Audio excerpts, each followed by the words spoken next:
but I just think sometimes you wouldn't want to be getting yourself involved in what can turn into a petty argument.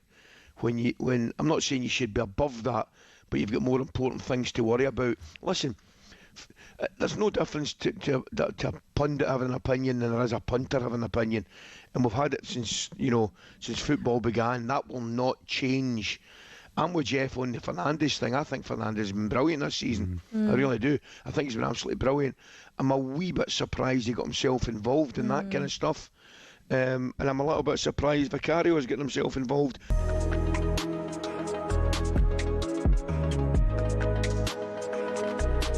talkSPORT Sports Update with Trusted Trader. Find top-notch tradespeople in your area, all who pass the Trusted Trader 15-point assessment.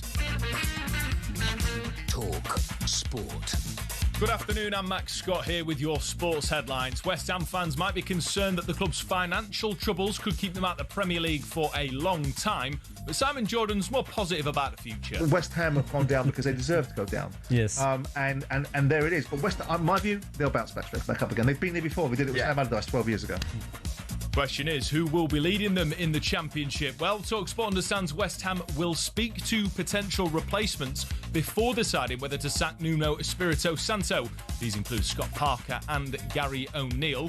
Manchester City are also looking for a new manager. We understand that'll be Enzo Maresca, who's agreed a 3-year deal at the Etihad to take over from Pep Guardiola. But also legend Manny Petit told us he thinks that transition will only help Arsenal establish themselves as a dominant force in the Premier League. The fact that Pep Guardiola left the club, for me, that will be that this is something very important at City. So who's going to come? I have no idea, but it won't be the same anymore because top players as well have been leaving the club for years now. Remember, the Gunners' Champions League final against PSG is live on talkSPORT this Saturday. Now, Southampton's head of UK scouting has announced he's leaving at the end of June. Ben Chorley will step down a year after joining the Championship club last summer. Southampton were thrown out of the Championship playoff final after admitting spying on opposition training sessions. And in transfer news, we're told Liverpool will block Alisson's exit from the club this summer. The goalkeeper's unhappy the club have U-turned on Juventus' offer of a 3-year deal. The Italian giants are also looking to hijack Spurs' move for Andy Robertson, but he's still favourite to take that move to North London. Meanwhile, Spurs are keen on bringing in Savinho from Manchester City. Everton are interested in signing Aaron Wan-Bissaka from newly relegated West Ham. And Jamie Vardy will leave Cremonense this season following their relegation from Serie A. talkSPORT News. Today is officially the hottest day in May on record, and the Attorney General has asked the Court of Appeal to review the case of 3 teenagers who avoided jail over the rape of 2 girls in Hampshire. Emma's got more on that in half an hour. talkSPORT weather with QuickFit. The season's changing, so get your car's shim pads and studs checked for spring with a free vehicle safety check. Book in centre or at quickfit.com today. Another very hot afternoon and evening ahead. Fresher across northern areas. Maybe a few thundery showers across England and Wales later into the evening.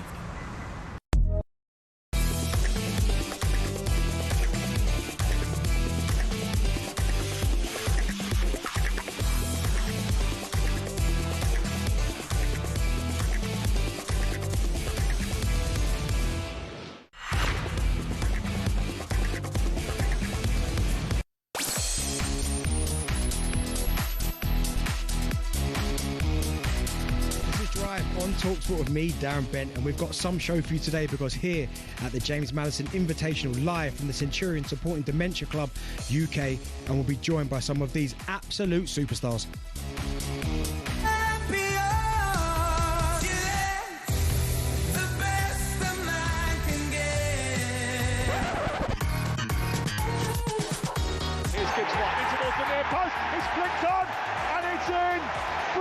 Mason Mount tucks it away very nicely.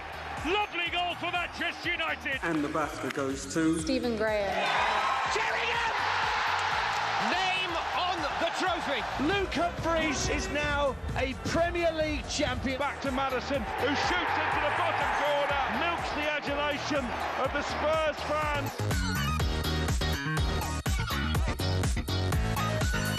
Yes, we're here at the James Madison Invitational alongside some absolute superstars. They include Premier League midfield players Morgan Gibbs-White and Mason Mount, darts world number 2 Luke Humphries, singer Tom Grennan, legendary striker Teddy Sheringham, BAFTA winner Stephen Graham, and of course Spurs midfielder James Maddison himself. And they'll be joining us throughout the afternoon. Now, usually it's Andy Goldstein that's giving this intro, but because he's been out playing golf for like 9 hours and he's been absolutely awful, he hasn't quite finished yet, so I'm sure he'll be joining us very, very shortly. But whilst we wait for him, I'm joined by Arsenal and Fulham presenter, superfan Joel Baer. Joel, how you doing, boss? You forgot Super Premier League winning fan, first of all. How you doing, bro? I'm good, man. You? Oh, man, it's probably the best week ever, you know. How you feeling? Yeah, you know what? I needed to wash my Arsenal shirt because I wore it for like 4 days in a row. But yeah, besides that, man, life has been beautiful. I mean, what a week it is. I mean, don't get me wrong, here is fantastic, obviously, for James Maddison and the cause that he's here for. It's been an absolute surreal week for an Arsenal fan because... As you said, they're finally, for such a long time, it's felt like a long time. We know Arsenal have won it before, but the 3 second-place finishes in a row. Honestly. And then finally this week, being crowned Premier League champions. You know what, it almost felt fitting that if we didn't win the Premier League at the Emirates, that we did it at Selhurst Park. Well, the way we celebrated at the end, it was beautiful seeing all the fans. There's obviously a strong connection there with Wrighty and, you know... Hearing Saka say words like, you know, now it's our turn, you know, like you can tell that they've been waiting for a long time. I spoke to you off air and you said you spoke to Declan Rice and he had a big grin on his face, you know. And I'll tell you what, Benny, really quickly, you can now name those players and you can call them Premier League champions. David Raya, Premier League champion. Yeah. Bukayo Saka, Premier League champion. Victor Gyökeres. Here we go. Okay, here we go. I've never interrupted at the right time. Here he is. Oh, mate. How are you? Mate, I'm doing all right, mate. Good. How did you do out there today? Do you know what? I lost about £16 out there because it's really hot. Yeah. But I had to come off on hole 16 to entertain the world. But our team are third. Our team are third. We got a chance. Yeah, we got a good chance. Because of you? I played. One of the players on our we had 2 players. One was about 10 handicap. It's good. But we had a guy that's +3 or +4, so he's not a pro. He's a pro. My God, I mean, I mean, to watch these boys in action is frightening. Yeah. So he's getting to a par 5 in 2. How did you play though? I played all right. I played what's called bogey golf. So I was sort of 1 over for most holes, and then the occasional par came out as well. So I'm really happy. I'm really happy with how I played. Yeah, they just said go on now, and I was drinking a really nice beer, which of course I'm not allowed to say I was drinking a beer. If I was allowed to say I think I can say it, but I just can't show it to you. But it's such a beautiful day out there. I should say as well, I got here really early this morning. And we had the breakfast, and then I was chatting to all the superstars that were here. Stephen Graham, legend, is coming on our show.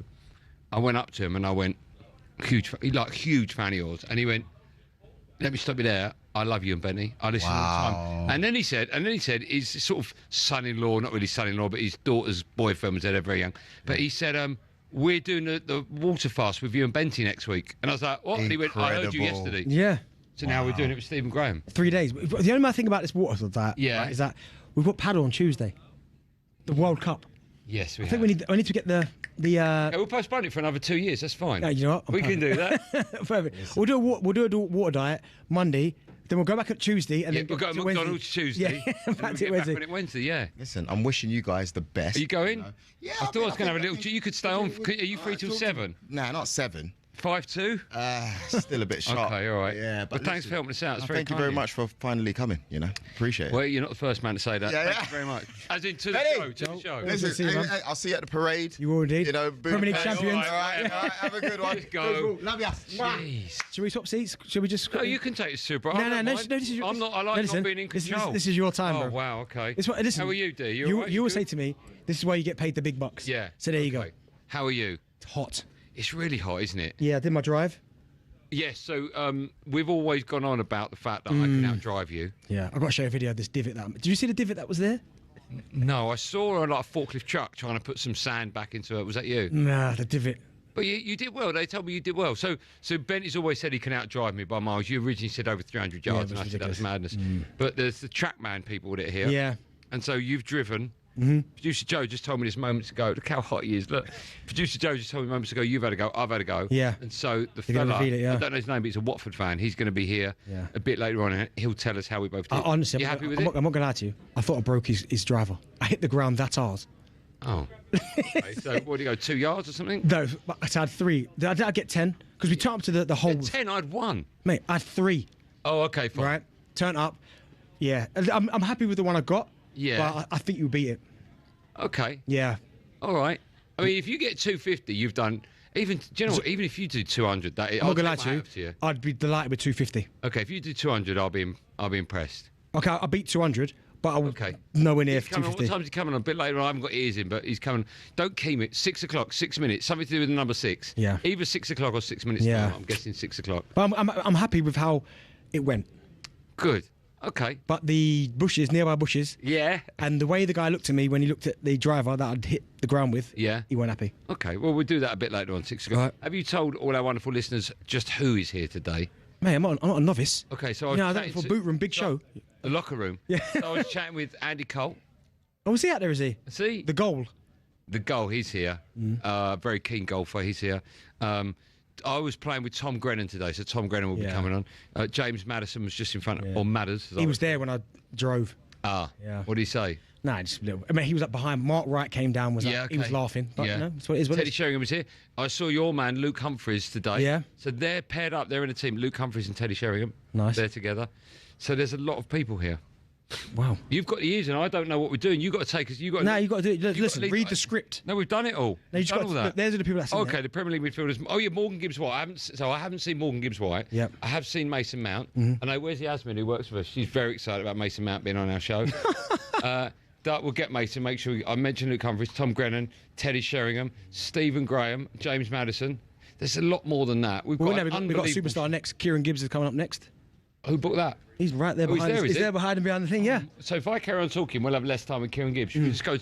Let's have a quick break, so then we can get all the superstars on, right? Yeah. So it's me, Andy Goldstein, Darren Bent. We're at the Centurion Club, James Madison's golf day, and next up, Morgan Gibbs-White will be joining us ahead of an afternoon of unmissable guests. Morgan Gibbs-White. Who did I say? Giggs? Kieran Gibbs. Sorry. Anyone with Gibbs in the title. You know what's funny? Do you know what? When there's no script in front of him, absolutely fall off the. Yeah, that, and I've got sunstroke. And the Bee Gees will be here. Maurice Gibb will be here. Anyone with Gibb. So make sure you join me and Ben. It's going to be a great show between now and 7 p.m. It's coming live on talkSPORT. More from me and he, and a whole host of superstars right after this.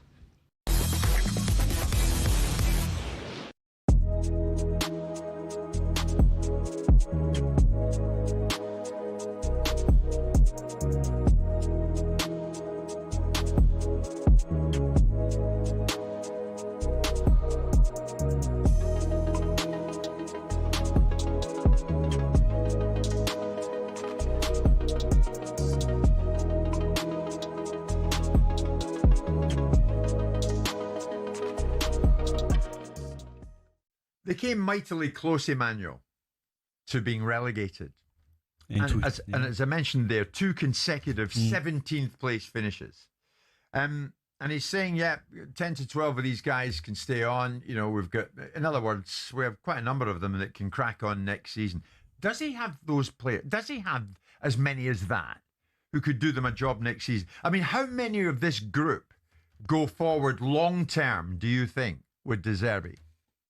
Well, if you point the finger at the players, I think everyone will say this exactly the same. They don't deserve to play at Tottenham. But if you look at the whole situation, take an X-ray, for the last 2-3 seasons, you realize that there is no serenity and on the bench.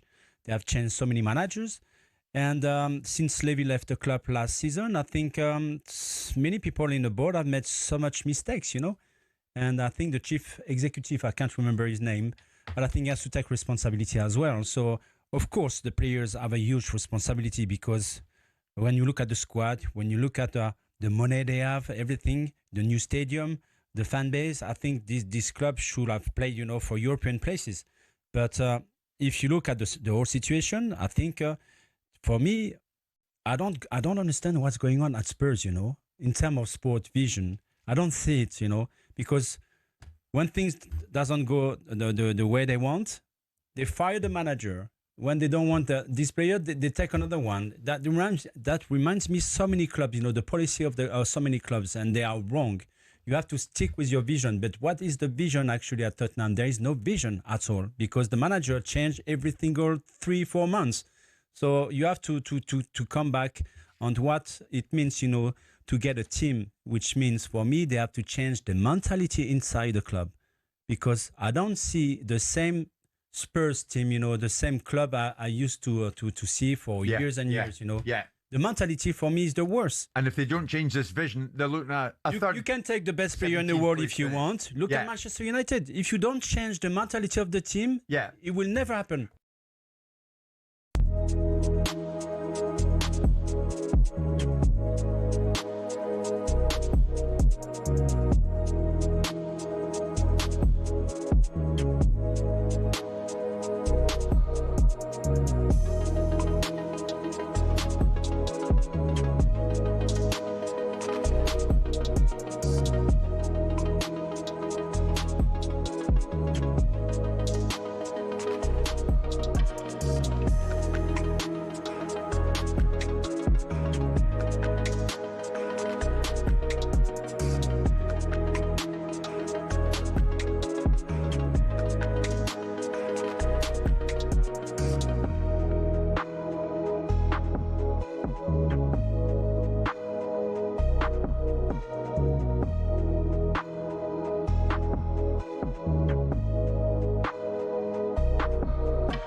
talkSPORT, me, Andy Goldstein Darren Bent, alongside in partnership with Giacomo Style and Brands for every man. If you're watching on YouTube, by the way, today's the day you should be watching on YouTube. We're coming live from James Madison's Invitational Golf Day in aid of Dementia Club UK. In fact, Madders will be joining us a bit later on, as will a whole host of big name stars. I've got one to the right of me. We'll say hello to him in just a moment. But first, where are we at? Scotland midfielder Scott McTominay has said that he would love Stevie Clarke to agree a new contract as national team manager beyond the summer.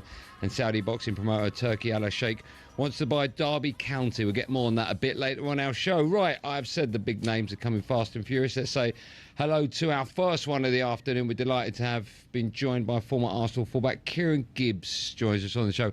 Hello, Kieran Gibbs. How are you? I'm very good. Very good, thank you. Thank you so much for coming today. I thought you would be playing golf, but then you and I just had a little chat and I looked you up and down and there's not a bead of sweat on you. You've not played today. Why is that? Do you know what? I'm not a golfer. Okay. I'll be honest. You hesitate. Why are you nervous about telling me that? Because if I say that all of my friends when I retired got me chipped in to get me a brand new set of Callaways, and they haven't been used yet, I don't know how well that's going to go down, but I guess it's the cat's out of the bag. Yeah. Don't say it's my advice. Don't say it. And thank you so much for joining us. Why are you down here? Because it's an event and you want to support it and there are friends of yours down here? Or? Yeah, my twin brother helps James Madison put on the event. So it's actually a proud day for me. They've done it the last 3 years. Obviously, I know James from playing against him. But I have to say, I'm a huge fan of stuff like this. Particularly, I actually have cases of dementia in the family as well. So love to come here to support. This is my first ever one, obviously, because when I was playing, I was in season, so I couldn't make it when I was in the MLS. But just being here today with brought the weather with me from Miami, which is good. But no, it's just an amazing, inspirational day. Very emotional, and I'm proud of James and what my brother are building. Listen, Kieran, you're obviously over here from Miami. Now that's where you're based now. How long have you been over here first and foremost? How are you enjoying your time over there? In Miami? It's been a whirlwind of a 5 years. July will be 5 years. So I played out there for 2 years. and then I retired. I set up a football academy out there now, trying to add value to an ever-growing sport that's in America. But I love being out there. Don't get me wrong, coming home is always an absolute pleasure. But I feel like, there I'm happy, and I'm enjoying my life, and I'm trying to build something where I can add value in the US now. But coming home is always a great feeling. Do you know what? I can't believe I waited. How long have you been on air now? For about 4 minutes with us, and I can't mention Arsenal, Premier League champions. I mean, first and foremost, you must be happy about that. Oh, I mean, over the moon. Sorry, Andy. No. Wait to hear more about this. We've got to talk about it. I'm overwhelmed with joy. Yeah. I picked a great time to come back. Absolutely. Perfect timing. Perfect timing. I actually went up to the stadium on Sunday just to soak it in. Yeah. And just the joy in everyone, thousands of people. It's been coming. Yeah, that's coming. Hasn't it really? Yep. Let me ask you, played under Arsene Wenger, right? Yeah. It's impossible to compare the two just yet. But if Arteta and Arsenal do in the Champions League this weekend, does that push him even closer to Wenger, or is there still miles between the two? I think it's at the moment it's apples and oranges, just because of what Arsene did. I saw a speech that he done in 2019 where he explained what happened in 2006 when we moved into the stadium, and I think that pretty much sums up what has happened to the club over the last 20 years. I'm someone that tries to look at things in the long term, and I thought that the way he explained, him getting the loan from the bank to get the new stadium, and the sacrifices that had to be made at that time in order to do things the right way, in order to pay the debt, and compete with the likes of City that came in at that time and Chelsea. I think what he done during his tenure can never be understated, because I don't think that Arsenal would have been in the position that they are in now if it wasn't for all of those decisions that were made by the club at that time. And what I loved about what he did was he kept quiet, and he tried to focus on what he had to do, and took a lot of stick for it. We took a lot of stick for it as a club, but I think that now what you're seeing is the fruits of that labour that went into to 20 years of hardship, really, and pain for many fans across the world. But I don't think they would be looking as strong as they would now if... Okay, that's enough Arsenal chat. Let me ask you, because I was falling asleep with it. I've heard him so many times, honestly. I mean, it's the reality. I know, listen, he has done a remarkable job, but you are right. It's going to be a long time before we can compare the two. But I do think, I don't know about you, Benny, I do think that if you win the Champions League this weekend, it pushes you so much closer, because Wenger was there a long time and never ever won it. That's the trophy. But you say that, and you're right. He didn't win the Champions League, but and Kieran's right in what he's saying. He changed the culture of football this season. Yeah. Like, obviously, I didn't play for Arsenal, but I remember speaking to you about it and what he changed in terms of the diet and when he first came to Arsenal and the way football was played back then. I think Arsenal owe him so much, Arsene Wenger. But for Arteta, to be fair, I think what he has done is that the owners have allowed him to express himself in the way he has, because most clubs, you give a manager 6 years and he doesn't win the big one and you give him a lot of money, he's under pressure. I've never really felt that with Arteta, and the fact that now he's got there and he's got over the line, I think, and I don't know what you think, Kieran, moving forward, could this be the start of maybe more incoming trophies, more Premier League titles, maybe a Champions League, more FA Cups? I mean, you won 3 when you was at Arsenal. Do you think this could be the sign of Arsenal starting to win trophies regularly again?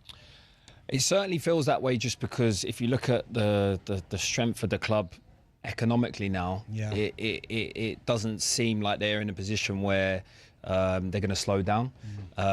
So, if they keep enhancing the squad, I mean, the squad this year is just, it's unbelievable. The strength and the depth. And that's what's carried them through. You think about the injuries that they had as well on top of that. True. So I feel that they're just going to keep getting stronger, if I'm honest. A quick word about Inter Miami. You, how did that come about? You get the call from Bex himself, or what? I did have the call from Bex and Phil Neville. Yeah, don't care about that one. I'm less impressed. I had a call. I had a call from both. I was coming to the final year of my contract at West Brom, and I just felt like I needed to move the needle and just do something completely different. And it was a new club, a new project, and I thought, why not, instead of kind of kick the can down the road. I've been in the league. I've been in English league for 15 years. Yeah. So I started in 2007. I always wanted to try and play somewhere different. And yeah, US. Once I spoke with David, it doesn't take much convincing when you have a conversation with. You missed Messi though, right? I missed him by like 3 months. Yeah, how good were you about that? I was devastated. But even though I was devastated, I feel like I get to tell my kids that I played for the same club as him. Okay, yeah. Is big enough. I'll take that. Yeah. Did the whole city change? Because when he rocked up, because I know Bex, all these guys, yourself included, have done big things for the MLS by going over there from European football. But when Messi rocked up, was it something that you'd never experienced before? It was. Yeah. Even though football in America obviously is a long way away from what it is in Europe. We can't hide from that. When someone like Messi comes into the league, it's a huge moment. It's a huge moment in history. I'll be honest. I heard from the club owners that he was coming. Yeah. About a year before, and I thought they were crazy. Yeah. If I'm honest, I didn't think it was going to happen. No. And he's there, and he's not only there, he's dominating. Yeah. He's dominating. Fastest player to reach I think it was 100 goal assists in history. It's insane what he's doing. But the sport is forever growing out there, and it needs stuff like this. Let me just quickly, because we've only got a couple of minutes left, let me ask you, of course, you famously played for England. I think you've got about 10 caps as well for the national side, which is pretty incredible. We've got World Cup coming up. Who should be playing left back for England? Dare I say Lewis Hall, but he's not there, is he? No, he's not. So, I think he's naturally going to go at O'Reilly, who's also a great player. Yeah. But I'll be honest, that was probably one of the biggest surprises that I saw in the lineup. But yeah, O'Reilly. Okay, well listen, Kieran Gibbs, thank you so much for what you're doing now. Thanks for coming on. What are you doing now? You're going to chill out and meet the rest of the boys here, or? Yeah, I'm going to hang out. I'm going to watch a few shanks. I'm on the last hole and enjoy myself. Well, you would have seen mine had you been there. Listen, a real pleasure. Thank you so much for your time. Have a lovely afternoon. Still to come, we're going to be joined by some big names, including acting royalty in Stephen Graham. But first, it's time for a bit of no Googling. Bruno Fernandes created 136 chances in the Premier League this season. We want to know who's the last player in any of Europe's big 5 leagues to create that many. The answer to that and a whole host of big-name superstars coming up. And apart from superstars, we have Jack Wilshere joining us as well. God knows what he'll be saying, but the wonderful Luton Town manager and our mate Jack Wilshere will be between me and Bentley right after this. Live on Drive and talkSPORT. See you in a second.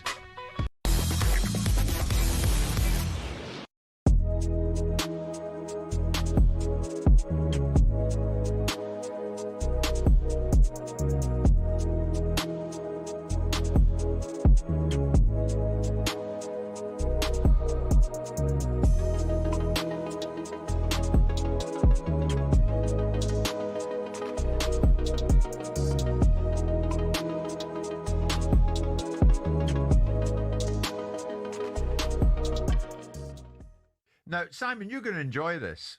Producer Luke from the other side of the glass, come on through. Ladies and gentlemen, Simon and I often talk about producer Luke. Here is the show coming around here. Can you just say your name, what you do in your life and everything, Tell us about the best. Listen, I am. You did say if we win it, I've got to come in and apologise. So I'm doing that. I'm holding my word. So. Manu, I'm sorry. I'm on the Arsenal. There you go. Don't be sorry to me. Be sorry to the Arsenal fans everywhere in the world. Me and every other Arsenal fan. We're all losing faith. You too as well. Good man. Good man. Well done. He's a man of his word, which counts for a lot these days. I tried to forget this morning anyway. So, first and foremost, on a serious note, Simon and I spoke about it last week.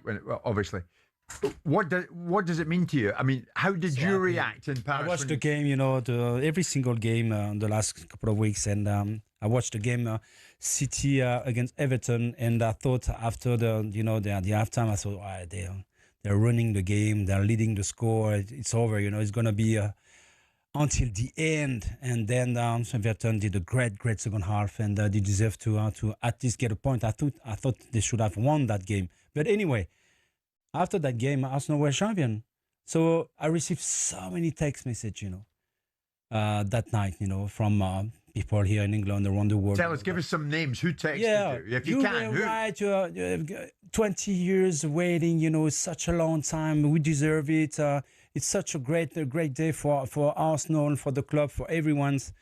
But I was thinking, but how many were positive, for the last couple of months? I've heard so many critics even from the fans, from pundits, from the players, and I was thinking, hell, what's going on? Is it something against Arsenal? But especially your mate Vieira, he's been quite negative. Even when you won it yesterday, he couldn't quite bring himself to give it all of it. Yes, of course, if they win the Champions League, they will be remembered as the biggest achievements.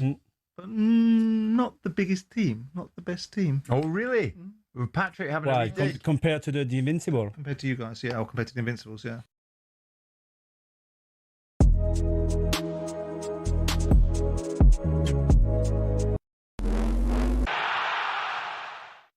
Pep's departure means Arsenal have an opportunity to establish a new era of dominance in the Premier League. That's according to Arsenal legend Emmanuel Petit, who's also told talkSPORT how he sees the Champions League final playing out. Most of the time, Paris Saint-Germain, they play against top teams that they don't close the door. They play, their own football, and they leave space behind them. Arsenal, they are a very, very, very tactical team, and this is something that Paris Saint-Germain can struggle against. Remember, that one is live on talkSPORT on Saturday. Elsewhere, we're told West Ham are keeping their powder dry on sacking Nuno until they've sounded out potential replacements. Simon Jordan says Nuno's had more than enough time to prove he's the man for the job. My mind's eye was always with Nuno Espirito Santo that he'd sort of come in October, November, December, but he didn't. He came in much earlier than that. And so you look at the run rate of his performances, and it's not good enough. Scott Parker and Gary O'Neill are the two leading candidates to replace Nuno if he's sacked. Now, we understand Liverpool have blocked Alisson's move to Juventus. Andy Robertson's also drawn interest from the Italian side, but he's still favourite to move to Spurs. And Jamie Vardy will leave Cremonese following their relegation from Serie A. Get more transfer news on our website at talksport.com.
Unbelievable. Hello, welcome back. You're listening to Drive on talkSPORT. Me, Andy Goldstein Darren Bent, alongside. We're live from the James Madison Invitational Golf Day. I got the invite, Betty didn't, but he is alongside me. In a moment, we'll say hello to our friend, Luton Town manager, Jack Wilshere. But first, the answer to the no Googling. The question was, who's the last player in any of Europe's Big Five leagues to create 136 chances? And the answer is Kevin De Bruyne in 2019-20. How about that? If you got it, well done. If you didn't, it doesn't matter.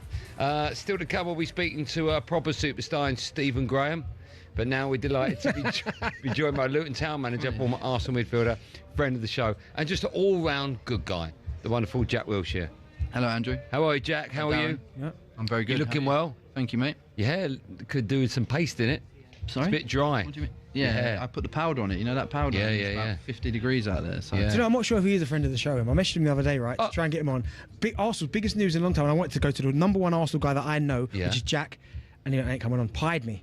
No, I just said that you've had so many Arsenal people on. No, but we wanted you. No, you didn't. No, you asked me. No one else asked me. Yeah, but I wanted you then. Yeah, I know. It's not your show, is it? Hey, Jack. Good work. You're better than that. Sorry. Yeah. Let's talk golf before we talk football. How'd you get on? You just come off? Yes. How'd you get on? Okay. Who are you partnered with? Okay, you've seen my level. With like some good shots, some bad. It's a bit like you. I mean, I've seen your handicap. You put yourself down as just under 13, right? 14. Yeah, okay. How'd you play? Like an 18 handicapper. Okay, not bad then. Yeah. Who are you partnered with? I was with Jeffrey Sloop and two guys. All right, okay. It's a tough course, right? It's very hard. It's so hard, and it's so hot as well. It is. By the 14th, you're done, aren't you? Yeah. Especially What did you at your make age. on? Yeah, I had to have someone walk around with me. I think they're called a nurse. What did you make at the halfway house? Either side of it, they got loud pumping music. Yeah. And barbecue. A lot of people were saying it's too loud. You need quiet. Yeah, it to depends. concentrate. Depends. What fence do you say? I didn't mind. My hearing's going so bad. I don't hear anything. But it's not going to affect my golf. the younger crowd were moaning. Yeah, I didn't mind it. Okay. How did you drive today, Jack? Because me and Andy have had a drive off, haven't we? And we don't know each other's scores. My driving, I started okay, and I feel like if your driver's on, you're okay for the rest of the day. Yeah. And then it started to go left, and How far was your biggest, do you think? Off the top of your head? 320 or something. Bentley reckons he can drive 300. Never picked up a club in his life. No chance, Benny. We'll go and see it after. Well, we've no, done it. we've done one. it. We did it on the track, man. They're going to come here and tell us our results a bit later on. Did he go straight? Yeah. No, we didn't. How's your driver? Do you know what? I haven't got yours anymore. Oh, you got rid of Sold it. No, because Sold it, No, vintage. I haven't sold it. But I took it to a professional, and he said, "Have you stolen this off a child?" And I went, no. I said, "Do you know Jack Wilson?" So you actually haven't got it? No, I got fitted by the lovely people at Mizuno. So what have you done with it? It's in your garage. No, I'm just using it to hold a door open in my house. Isn't it? Sure, buddy. Do you want it back? Do you want No, it back? you can have it. It's a great club. Can I have it, please? Yeah, yeah. You can, if you beat me today. If I've won today, which I know I Where's haven't. Jack's? You got to ask Jack. You can have it, yeah. There you go. Okay, thank if you win Is today. it big size though? Is it? I mean, I'm talking about the club. Size, mate. be good for a walking stick. Put it like that for you. Yeah. Right. Let's talk about football. All right. What are you doing now? This is the end of the season. So what? Do you speak to the boys? Do you completely lose contact with the club? What happens now? No, I've been in. Yeah, so we give the players a programme to do off season. They're going to come in because it is a long break. You know, we finished, I think, May the 2nd. We don't come back till July the 1st, so we're going to split that up. They're going to come in for a week at the beginning of June, so we're preparing that. Preparing pre-season. Trying to improve the squad. So it's a busy time. I will get a week away at some point, but not at the moment. Jack, close. Playoffs. Last game of the season. You did your job. You beat Bolton away from home. Me and Andy were rooting for you. I mean, you've had an incredible first season, though. You've got to say, you've won a trophy. I mean, the run you had towards the end of the season was top draw. You must be delighted with the way it's gone. Yeah, but then when you're on that run, right, when you reflect on it, you wanted to get it over the line. And listen, the trophy was amazing because I think, where the club's been the last 2 years, that creates a lot of pressure, a lot of frustration, and a lot of doubt, right? So for everyone in the club, the staff, to have a day at Wembley with the fans, 30,000 fans to have a day at Wembley and to win. Yeah. It gives everyone a lift, it gives everyone a little bit of belief, and I think it kicked us on a little bit more on that run. And yeah, I mean, if you'd have said you have to go to Bolton at the end of the season and win to get in the playoffs, and we actually done it, then we'd have took that, but unfortunately it was too little too late. We spoke to you not long after you won at Wembley and asked you the question about, personally for you, what gave you more satisfaction as a player winning there or as a manager? You said a manager, right? Yeah. Why? What's the big difference? And also, does that surprise you, that answer? No. I suppose you never know until you get into that position. I don't know. I just feel like, listen, don't get me wrong. As a player, it was amazing. But then to do it as a coach and as a manager and as a leader of a group of people who you're trying to convince to play in a certain way, to behave in a certain way, then to go on the pitch and do it and get a trophy for it, that's a better feeling for me.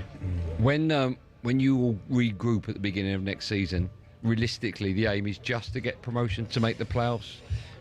What's the conversation you have with the players? I think, listen, I think there'll be a conversation that we have in the meeting room, and we will keep that to ourselves, because I think, it's really important that we we get our ambition and we play with ambition, but we also stay humble with that.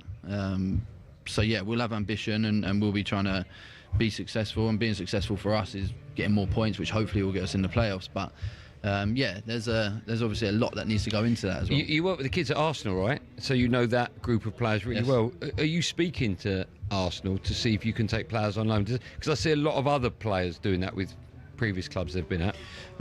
Yes, yeah, but they have to be good enough, number one. They have to be at the level. They have to be able to cope with League One. You know, we did it with a young lad from City this year, Emilio Lawrence, and he came in and, you know, I'd love actually for him to go out and tell his story about his loan, because he came in, he played 4 games.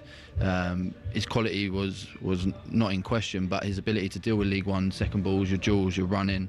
He then came out of the team and he got himself back into the team as a wing back, where he's never played in his life, and he earned my trust again, and then went on, and I think he got 7 assists, 2 goals. So yeah, there's a big gap. There is a big gap, and they have to adapt quickly. But yeah, I'll be talking to them. Jack, you know I'm going to ask you now. Obviously, Arsenal, Premier League champions, someone you know really well. The link, Max Dowman, obviously Premier League champion at 15, the youngest ever, but 16, but go on. Yeah, sorry, 16. You must be absolutely delighted though to see Arsenal finally Premier League champions again. Yeah, like listen, of course I'm an Arsenal man, but when I was there, when I was coaching, you get to see a different side of it, and you get to see the work and the level of detail and intensity that Mikel and his staff went into. So I'm absolutely delighted for them, because you know, when you get that close as well, and then you have to go again and keep going again. And for someone as well, Mikel, who, you know, as a young coach, when you look at someone like that who didn't have that experience going into a club and had to learn it and develop it and almost learn on the job. So yeah, really. And then of course Ethan, Miles, Max, all the boys that we had with us. Yeah, really happy for them. Sorry, I've got another question about this. You mentioned him there, and Lewis Skelly's probably the obvious one. Is that his natural position now? What we're seeing now in the last few weeks of the season, is that his best position?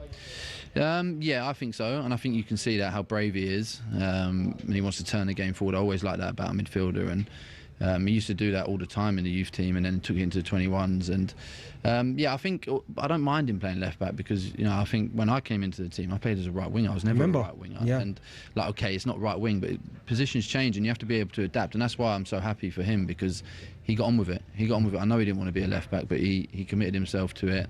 Obviously, he's a left back that goes into midfield, so eventually you think once he gets a little bit fitter, probably that he'll play there more consistently. It's going to be an interesting Champions League final at the weekend. PSG odds-on favourites. Who do you want to win? PSG. No, of course. Why would I want Arsenal? It's an English team. You've got a shirt, PSG shirt.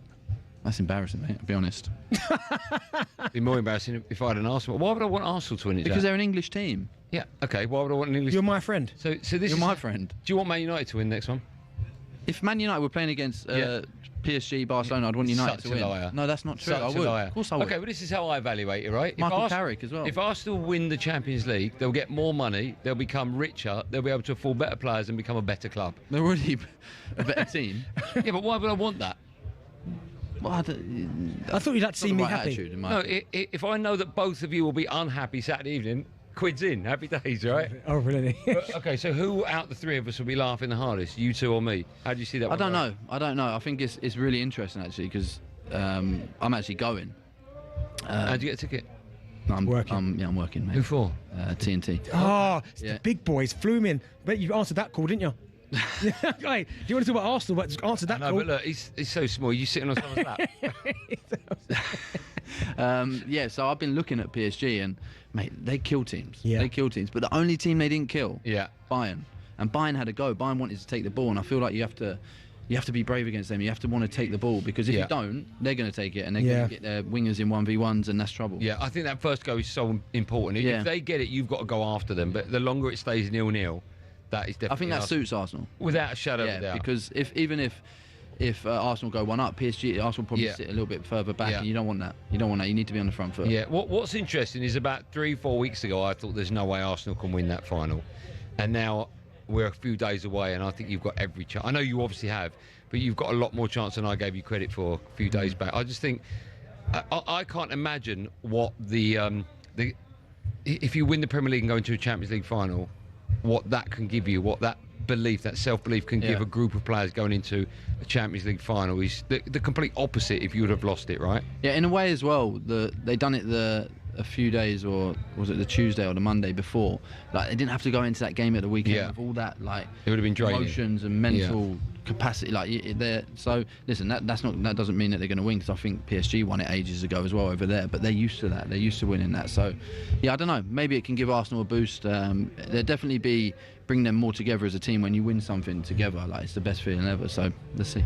Jack, just a quick one for me as well. England squad was announced the other day. Raised a few eyebrows, certain positions. I know you've been pro Welbeck in the squad. Obviously, he's not there, but in general, what did you make of the squad? Anyone you would have brought? I don't mind it. I think he's made a lot of decisions and saved himself the, like that feeling when you're on the side and you need to make a decision whether you need a goal and it's this player or this player. Like, I think he's done that already. He kind of knows that and he's gone with that.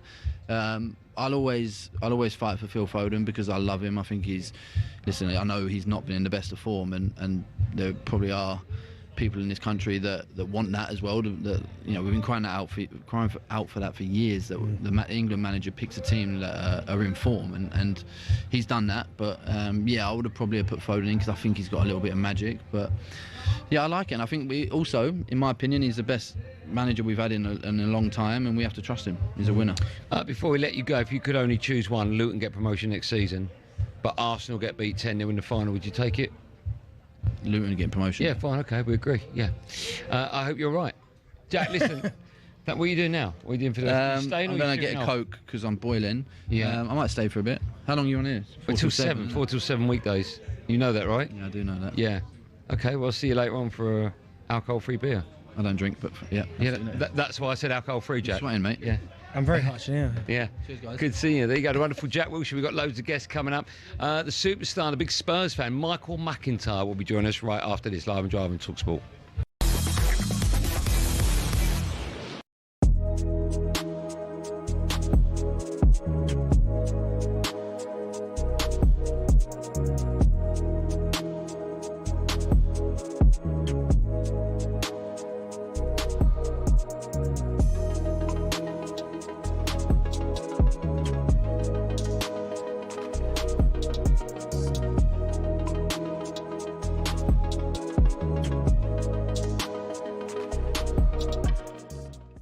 I don't think Roy appears to be in any mood to say he was wrong, because on his Instagram account, Keane shared a photo of a donkey with 2 lions in the background, and it had a caption of "Too much attention makes a donkey think he's a lion." So that doesn't appear to be Roy backing down, does it? Does he have to back down then? By whose standards does he have to back down? If you quoted somebody and you quoted them wrongly, and they hadn't said what you thought they'd said, you'd man up, wouldn't you? Probably. You'd front up. Probably, because I think it would give me more strength to be right than in a different instance than being wrong and standing with it. Because if I was wrong, I still think that Fernandes is a weak leader. I think he's a good player. I think he's a good player in an average Manchester United side. And I think you'll win nothing with him of significance. And they really haven't won very much. But that doesn't alter the fact that Fernandes is, I think he's better than he was 2 or 3 years ago. I think myself and Souness used to sit on this show going, never win anything with people like Fernandes. That's not a leader. Keane's a leader. Souness was a leader. I'll have those guys all day. And yes, I know they belong to a different era and a different generation, and an era and different generation that we should long lament for, because it's brand of modern day football, and no thank you very much. Roy's a club legend, yeah. Do you think he's become a bitter club legend? No, not really. I think he's set in his ways. I think he harks back to a time when United were, as I said, strode across English football with all the swagger, and I think he doesn't like the idea of them being an also-ran. And and he's basically saying, a day of a lion or life of a lamb, whatever it is. They're lambs.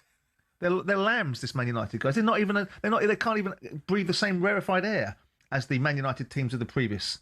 So I think there's an element of that. I think people look at things and go, like I do sometimes, look at people going, how have you got? I hate people getting rewarded for mediocrity. I hate people getting things they don't really merit. And today's society hands it to them and lionises people. And I think Roy's a little bit like that. Now, I think it would be better for him to go, you know what? It's a strength to turn around and go, on this instance, I got it wrong, but I still think you're a flake. I'll take that from him. So he should, but he won't. And that's part of the appeal of Roy Keane, that he will stand. You can listen to the other ones, like Ian Wright, that never say anything about anything, or you can listen to Roy Keane. I love Roy Keane all day. I love him all day, and every now and again, he'll say something that he shouldn't say, or row back, or won't row back from something he has said. And you can draw your own opinion on him, and you can conclude that might be a limitation of Roy, and he should do this. Who says he should? We?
Delay on that.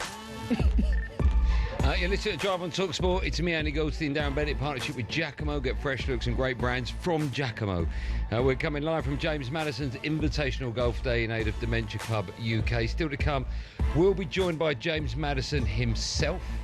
But let's turn our attention to Tottenham, because we are delighted to have been joined by a big Tottenham fan, scratch golfer, Michael McIntyre. Alongside the club's player of the season, as voted by the Spurs fans. A lot of competition for that award season. Archie Gray joins us. Hello, boys. Are you right? We're good. We're very well. Are you all right? You well? Yes. I think Madison came second in that season. He played 14 minutes for the whole season. Thank you both for joining us. It's very calm. We've got you for no more than 2 hours, so we'll try and get as much as we can in. Michael, let's start with you, because you were late today. Yes, I had this. I love coming here. 2 years in a row I've been here and loved it. Played with you, of course. Yeah. But I had it in my diary for Thursday. And Joe Marler kept texting me at like 7 a.m. saying, I'm going to kill you today, I'm going to thrash you. And I thought, he's so keen. It's not for 2 days. But yes, then I got the call and raced here. I was actually going to have a lesson this morning to get ready for Thursday. Wow, okay. But, I hit the ground running. Sometimes you just got to dive straight in. Yeah. You know what I mean? Too much preparation. I don't know if there's controversy. It's a mental game. Surrounding your scorecard, right? Because for the first 5... Well, I can't say that on air, but because of the scratch golfer. I've got a chance of winning it. And then we look at your team. Yeah. You're like 7 under on the turn. Because I was late, they put in a professional golfer to replace me. And I think he played off my handicap. Yeah. So we've won by literally about, 48 strokes. Archie, you look confused. Were you not aware of that cheating going on? I mean, I did actually see them at the top of the leaderboard. I think it was hole 12. Yeah, cheating. Yeah. You just knew that me and Marler were never going to be great at golf. But anyway, let's talk about Spurs. Okay. Because this is, it's great to see you, Arch, looking so well. We love you. The fans love you because you were trying your heart out. You are the future of this club. You and Madders. Everyone else can go. I don't even know how he answered that. Well, listen, firstly, well done on what was a very tough season, and it could have been so much worse, but you stayed up.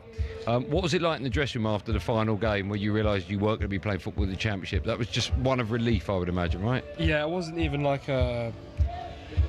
when you get a win and the music will be on and everything like that, it wasn't really... You remember that?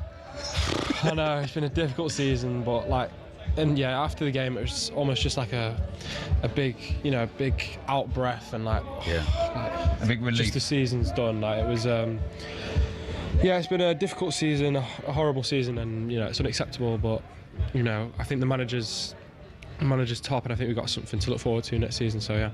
Archie, how important is it for Spurs that they get back to the Spurs that we know, which is challenging at the top end of the table? Yeah, definitely. It's important for everyone, especially, the fans. And we've got all the facilities, the stadium, the fans, and the players as well. And now, the manager's top, and ever since he's come in, and he's been unbelievable. I truly think that, next season we can do that, and I think for the next few seasons we'll just keep building and hopefully get back to where we were. Also, the bar has been set so low now. Like, you offer me mid-table next year, I'll bite your hand off. It's like, come on! That's what's bizarre, because after last season, I know it's silly to say apart from winning the Europa League, but we talk about league form only, 17th. Yeah. Yes. All my friends that were Spurs fans were like, we've got away with one there. And then the following season, 17th again. Yeah. So how do you make sure, apart from making sure you don't get Igor Tudor in again, how do you make sure that you don't have a bad season in the league? Obviously, it was difficult with injuries. Obviously, it's not the full story.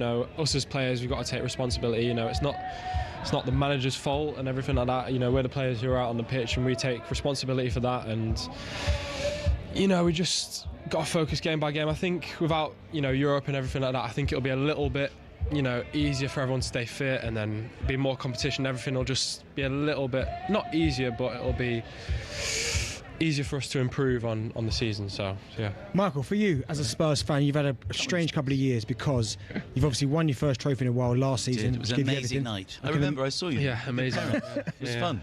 But then this weekend, how were your emotions on the Sunday?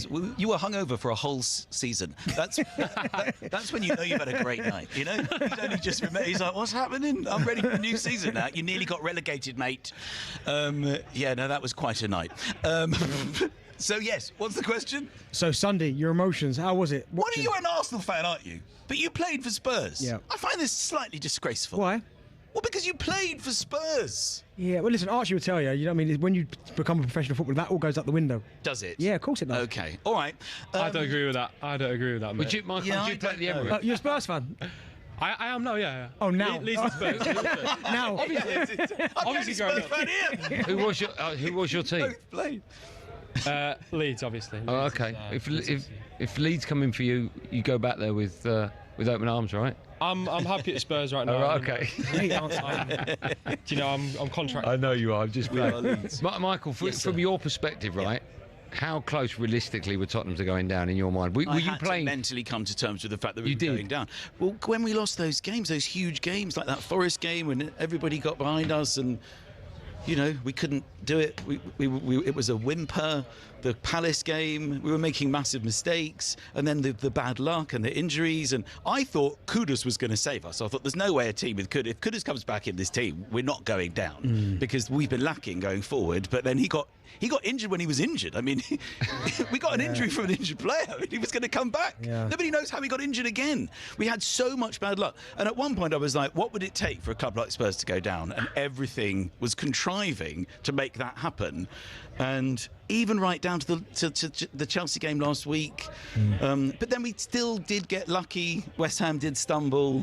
And I was terrified on Sunday. And I was really, really, really worried. But we never really had to worry in the game. We were all right. We got that goal. I think that do you think the crowd helped everybody? Oh, 100%, yeah. The fans, they've been unbelievable, to be honest. I think. But sometimes it's not helped because the Forest game, the fans. Yeah, that was a big. Sometimes it adds pressure. I'm not sure. I just think.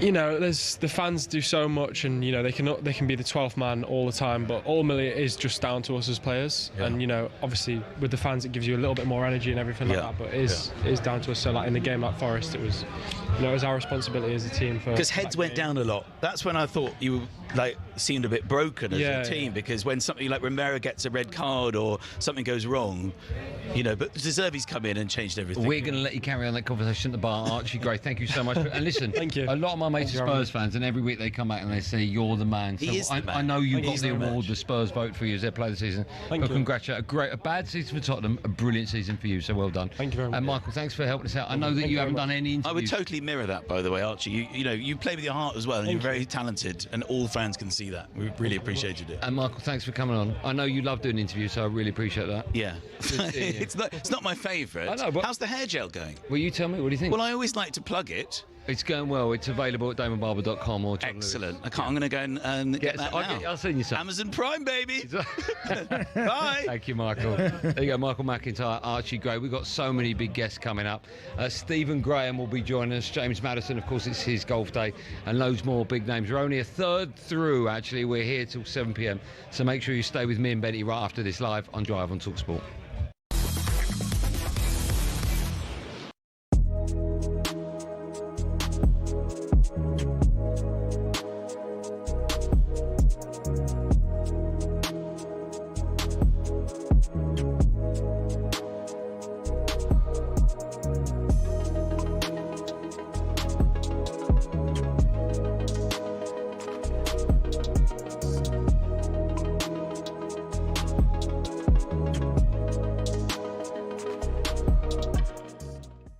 Let's get back to some calls. Go to Darren. He's a Spurs fan. All right, Daz? All right, Daz. Hi. How are you, Daz? Relieved. I'm not celebrating like some of the fans that have come on from Spurs. I think they're ridiculous. The only thing I did when the whistle went, I turned to my mates who I go with every time, and we said we're relieved, and we walked out the stadium because we just had enough. And the way fans are behaving, and calling out Chelsea, that's ridiculous. We finished 17th. They finished 10th. Yeah, they won nothing. Hang on a minute. They won nothing, though. So did we. Yeah, exactly. We won nothing. Exactly. Yeah, but we're a disgrace, and so are they. Yeah, but we are more of a disgrace. And the way Tottenham fans are behaving is ridiculous. I agree with him. Well, you will agree with him. No, you're speaking. He's the first one that's phoned up talking any sense. Dazza, it's a shocking season, but it's over. It's over. Season's over. We're up. Cheer up. It's over. It's embarrassment. What do you think people like Glenn Hoddle look when they look at that side? I know. Well, they've got to sort it out, haven't they? Legends of the club. Well, they've got to sort it out, though, Daz, haven't they? Got to start again. Yeah, they've got to sort it out, but there's no good when fans are turning around like we've won a cup. It's ridiculous. The stayed-up trophy. Good trophy, that, though, Daz. The inaugural. Well done. It's good trophy, that. Staying up cup. It should be a toilet bowl. It should be a toilet bowl because that's what it was. It was toilet. It was. They should have stayed in the toilet where most of those players came from. Holding up a toilet. A silver toilet. That's a good trophy, that. Holding that up. Lot. Get a picture of that. Yeah. Someone will AI that. Staying up trophy. Someone will AI that and send it to us, mate. Yeah. It's unbelievable stuff. Yeah.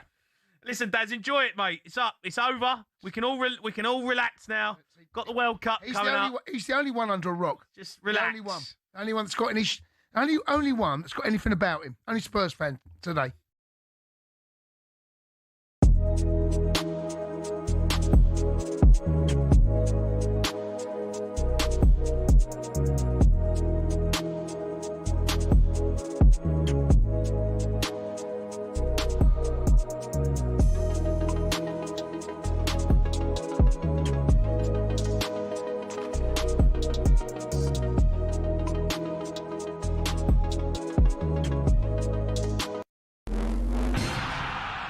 Corinthian Casuals are a team in the Combined Counties League Premier Division South. Despite that, they're one of the most important clubs in world football. Here's why. The club was formed in 1939 as the result of a merger between Corinthians FC and Casuals FC. Now, Corinthians FC were founded in the late 1800s when the FA's top brass were sick of getting pumped by Scotland every time they played them. As a result, a man called Nicholas Lane Jackson set up an amateur side which would bring in the best players who could all play for the national side. And it worked. It wasn't long before England were dominating the international fixtures they played, and it was largely down to Corinthians. In fact, in 1894 and 1895, they played consecutive games where Corinthians provided the entire England 11. But the thing is, the players refused to play professional football. They didn't believe in it. They wanted to spread the values of sportsmanship, competition, and played for the love of the game. It also helped that most of the players were Oxbridge graduates who didn't need the money. But instead of entering the league and cup competitions, they played exhibition football and toured the world, bringing the beautiful game with them. And it was this which spread the game throughout the world and made it so popular. Most famously, in 1910, they travelled to Brazil. And the locals in Sao Paulo were so impressed, they started their own team under the same name. Yes, the same Corinthians who won the FIFA Club World Cup in 2021, one of the biggest football teams in Brazil. Now, they were global superstars, and despite not being professional, Corinthians drew in the crowds. Everybody wanted to play them, everybody wanted to watch them. So much so, they regularly played the winners of the FA Cup in what eventually became the Community Shield, winning most of the time. They actually inflicted Manchester United's worst defeat, 11-3, a record which still stands to this day. Now, fast forward to today, Corinthian casuals still don't pay their staff or players. The ethos of sportsmanship is still at the heart of everything that they do. And even though they're a side in the lower leagues, if you make the trip to King George's Field in Tolworth just off the A3, you'll most likely bump into Brazilian Corinthians fans who often make the pilgrimage across the globe just to watch their founding team play.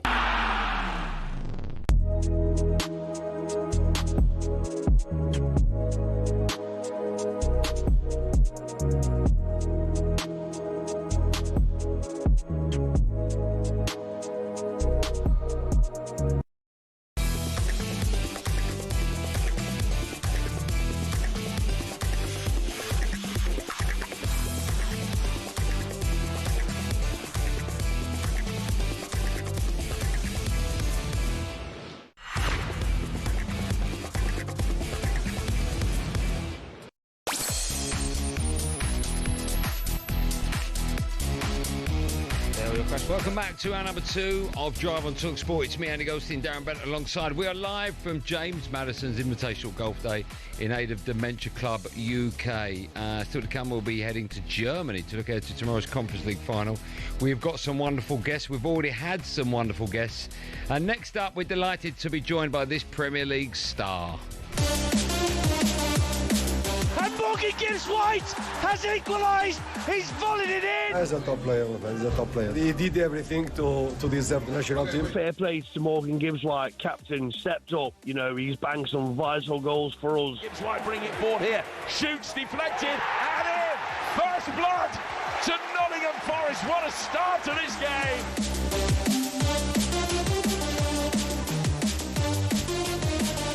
Yes, we're delighted to have been joined by the high-scoring midfielder in the Premier League this season. Nottingham Forest, Morgan Gibbs White joins us.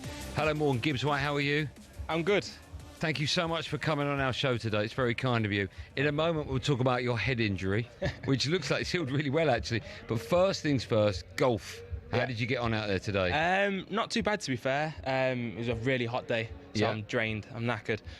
First 9 wasn't great, and then we hit the halfway house and got a bit lively in there, so then it sort of helped me out in the back 9. So did it? Okay. Yeah, it helped me out a lot. So I managed to hit my handicap, which I'm buzzing about, and I think our group tied 7th, 8th. I think. Oh, okay. So what is your handicap at the moment? 12.5, but I was on 13 today. Very good player. And who are you playing alongside? I was with my friend Joel Latabodier, just got promoted with Coventry, and then 2 others. Oh, right, okay. And everyone played well? Back 9 rather than front 9? Yeah, me and my friend, I think we sort of carried the other 2. Okay, I know the feeling. I've been doing that for years. Hey. Listen, thanks so much for coming and having a chat with us. Let's talk about your season at Nottingham Forest. But in fact, let's talk about the injury, because I'm standing 5 foot away, 4 foot, and it looks like it's healed incredibly well. The last time, 3 foot. Last time I saw a picture of you, you had 2 things stuffed up your nose, your top of your eye was all gashed open, and now there's no stitches. It's healed really well. Yeah, well, it's incredible what's happened over the last few weeks, right? It was a naughty one. Got a few fractures in there, and it obviously didn't look nice on the photos that everyone got to see. Yeah. But I have to thank the doc, to be fair. The doc at Forest, he was incredible. Got me into the doctor's room straight away, stitched me up, and he stitched me up perfectly. I couldn't have asked for anything better, to be fair. But no, it was devastating. It was just just to come on for 10 minutes and then get that injury and to miss out one of the biggest games of your career, it was difficult. But injuries happen in football, and you just got to bounce over those hurdles and come across it. How was the mask, wearing the mask? Weird. Very, very weird. It took me a few training sessions and the first half of United to get used to it. I was really hesitant in like going up for things and just a little bit scared. But then second half against United, I just thought, you know what, it is what it is. If it happens again, it happens again. You can't just play 50%. You got to give it all. I'm going to ask a silly question, but I'm curious because I've seen masks on players before. Are they 3D printed, and do you get fitted for it, or is there just one in the bottom of a bag and they pull it out and they go, stick that on? No, you actually have to go and get fitted for it. So it's like a clay they put on your. They really do. Put it all over your face. It's like you almost feel claustrophobic. You can't breathe out your nose. They put like a clay mask on you, and then they take the mold from that and then go and make it into like a, what's it called? Carbon fiber. Of course, yeah. Make And it out does of it carbon protect fiber. you? They say it does. Yeah. I've not had anything. Okay. I've not had no hits yet, so I can't tell you if it does or not. What heading the ball? You all right with that?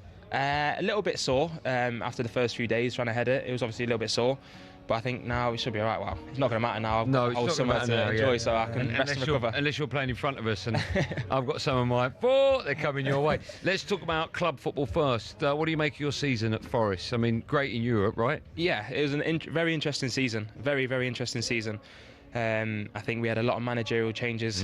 I think we were like the first team to have four managerial changes and to stay up ever. So it's been difficult, just to get used to the different tactics, coming and going. But no, the manager that came in was incredible, really good. He just sort of understood the group of players that we had, built that team morale, that togetherness, and we hit hard in the last 6 months of the season. But personally, first 6 months was a bit slow, and the last 6 months was probably the best I think I've ever played. It's surprising because when you look at your squad at Forest yourself, had an unbelievable season. You've got Elliot Anderson, you've got some serious footballers in your squad. Does it even surprise you as a group that you look at 1 week and you're going, hold on, we're fighting relegation here? Because let's be honest, your squad of players, you shouldn't be anywhere near the bottom three. No, yeah, I 100% agree with you. But I think when you don't, I think the most important thing for a group is that first pre-season.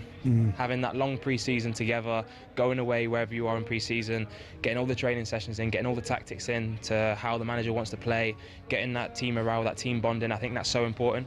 And I just think just because of our managerial changes and it's just stop start, we kind of found it difficult to just get going again. But I feel like with this new manager, he sort of just got the boys together and got us going straight away, and I think it helped us massively. Let's talk about England, probably a subject you don't really want to talk about. But the reason I want to get your view on it is, I don't know if you listen to our show on talkSPORT, but whenever we've talked about potential England players for the World Cup, your name is always mentioned of players that we both think should be going. It's not just me and Ben, it's the listener as well. So I'm guessing you would have felt you'd done enough this season to have gone. How did you find out you weren't going? When did you get the call and what was said? I think I got the call on the thing at Thursday, like everyone else did, whether they were going or not. A good, honest conversation. He just said, I think I've got people ahead of you right now. It's nothing to do with you. You've done everything that you could possibly do. I've really enjoyed watching you the past 6 months. Just unfortunate the way it is, and I respect him as a manager. I think he's a top manager, and I really hope the boys go on to do something incredible this summer, because they truly deserve it. Even the gaffer, they truly deserve it, because he's a top guy. And I appreciated the call, because he didn't have to call me to tell me I wasn't in the squad, so I appreciate that. But for me personally, it's difficult. It's so difficult, because you try and put yourself in the best possible situation to go, and I believe I did. But I think the game's all about opinions. I mean, you guys on the show, it's all opinions. Some are wrong, some are good, some are bad. And I've been on a lot of people's wrong opinions in my career so far, and I've always got over them hurdles and bounced back from it. So this is just another hurdle, another thing to bounce back from. So I was going to say, so how difficult was it to take? Because again, me and Andy talk about it all the time, and I've been there, where you almost convince yourself that you've played well enough, so you're going to be going. And when that call comes that you're not going, that initial thought process that went through your head, was you almost like you in shock, or did part of you think it was coming? No, I kind of, going into it, I kind of expected the worst. Yeah. I always expect the worst in them sort of situations, just so that when it does come, I'm not that disheartened. Of course. Obviously, when you find out the news, you're disheartened no matter what. But yeah, you as a football player, you try so hard for these moments, because they're just, when you retire, you're going to look back and miss out. You're going to really miss out on these moments. So I tried to put myself in the best possible contention I could, and I believe I did that, and I know in myself I did that. So I'm comfortable with knowing in myself that I did everything that I could do. Of course. And then obviously I can't dictate people's opinions. But no, it was a great chat with him and an honest conversation, and I respect him for calling me and telling me that I wasn't, because he didn't have to do that. Yeah, you did have a wonderful season, not just with Forest, but yourself personally. Was it 15 goals in the Premier League as well? Next season, if you can keep hold of all your big superstars, mentioned a few of them, realistically, what are the aspirations for Forest, do you think? Keeping hold of a manager, one. Yeah, that's definitely up there. No, I mean, we've shown it not this season just gone, but the season before that, we've shown that we can fight for European places. So I think going into pre-season is just, getting used to the manager's tactics and how he actually wants to play, because I feel like since he's come in, it was a difficult period, so I think he wanted to just get the team together and get going. So I think this pre-season will be really, really key for us to get his real tactics going, and then kick on and try and aim as high as we possibly can. Yeah, if you do want to leave, is it a conversation you have with the owner, or you leave that to your agent? No, that's got nothing to do with me. Mr. Marinakis? No, I think he's a top guy, a top guy. He's so passionate about the football club, and I think it shows. I think it's so clear to see, and I think having someone like that around gives you as players confidence and almost a bit of a comfort blanket to say if things ain't going bad, he's still backing us, he's still right behind us. So I can't thank him enough for everything he's done for the club, because his passion just shows through and through, and he's been incredible with us. But now I'm contracted to Forest for another 2 years, and I'm so happy where I am right now. Listen, Morgan, what a pleasure it is speaking to you. Thank you so much for your time. What a superstar you are. Listen, thank you. I know that the England manager, who ultimately it's his decision that matters. I know he doesn't think you're good enough to play for England at the moment in the World Cup. We both do. Millions of our listeners do as well. We think it's the wrong decision. You don't go. That doesn't make it any better for you, but just so you're aware, we're big fans of yours. Thank you. You had a great season at Forest. I know all the Forest fans that listen to this will be desperate for you to stay, to go on to bigger and better things at the club. So I really, really appreciate your time, and hope you have a good rest of day. Thanks so much for coming. Perfect. Thanks, guys. Thank you for having me. Thank you. What a wonderful chat with Morgan Gibbs-White. The big superstars continue. Stephen Graham, acting royalty, will be joining me and Bentley, big Liverpool fan, right after this Live on Drive.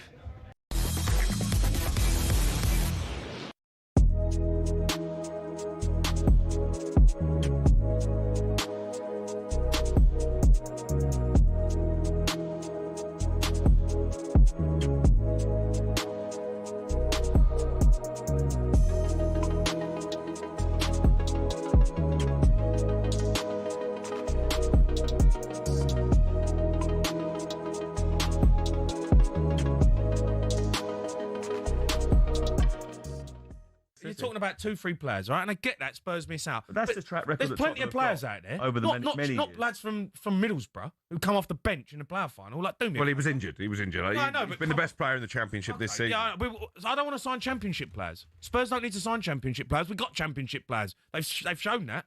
We've got Championship players. Do you? I understand what you're saying. Hayden Hackney, I think, would be a good signing. He's been brilliant this season. But I understand what you're saying about actually you need to aim bigger than that on top of the Hayden Hackneys and that. But do you trust the owners enough? No, I don't trust the owners. I don't think it's down to the owners anymore. I think De Zerbi's got full control. I think he will be the one who's picking the players. They still got to dip their hand in the pockets. Well, they've got to okay. They've got to sign off the contracts. When they got rid of Daniel Levy, saying that they're going to spend money. But that's my point. Everyone was going to change the narrative, and it was sporting success that they were. And then what happened in January? They went and sold. They went and sold Johnson for 30 mil. Brought in Conor Gallagher for 30 mil. Net zero spend. Well, it was net 12 with Sousa as well, but. You know, first team. Exactly. My point is, and that's my point. So summer coming up, this is Tottenham Hotspur, and you can't get the Champions League players. It's not going to happen. But it can still attract with those big wages. It's about Alex Scott. They're the type of players. Well, he came from the Championship. Yeah, I know, but he's been in Bournemouth and he's top. No, but they bought him from the Championship. Yeah, but he's been playing in the Premier League. Semenyo came. Yeah, but what I'm saying is, you can be clever with your recruitment. Antoine Semenyo came from the Championship. Adam Wharton. No, but the point is about to win a European final. Now. Why not? Because I don't want them. We've got to sign the Premier League players who are playing in the Premier League who have been top draw. No. Championship. I think you're being a snob. The point Jamie's making is upgrading the squad now from where it is. They've had those middle-ranking signings. They need polish to make them get over the line and pull them out of the situation they're in. Here's a question for Michael Elise's done all right coming out of the Championship. Go back to... Who did he go to? Went to Crystal Palace. Yeah. Yeah.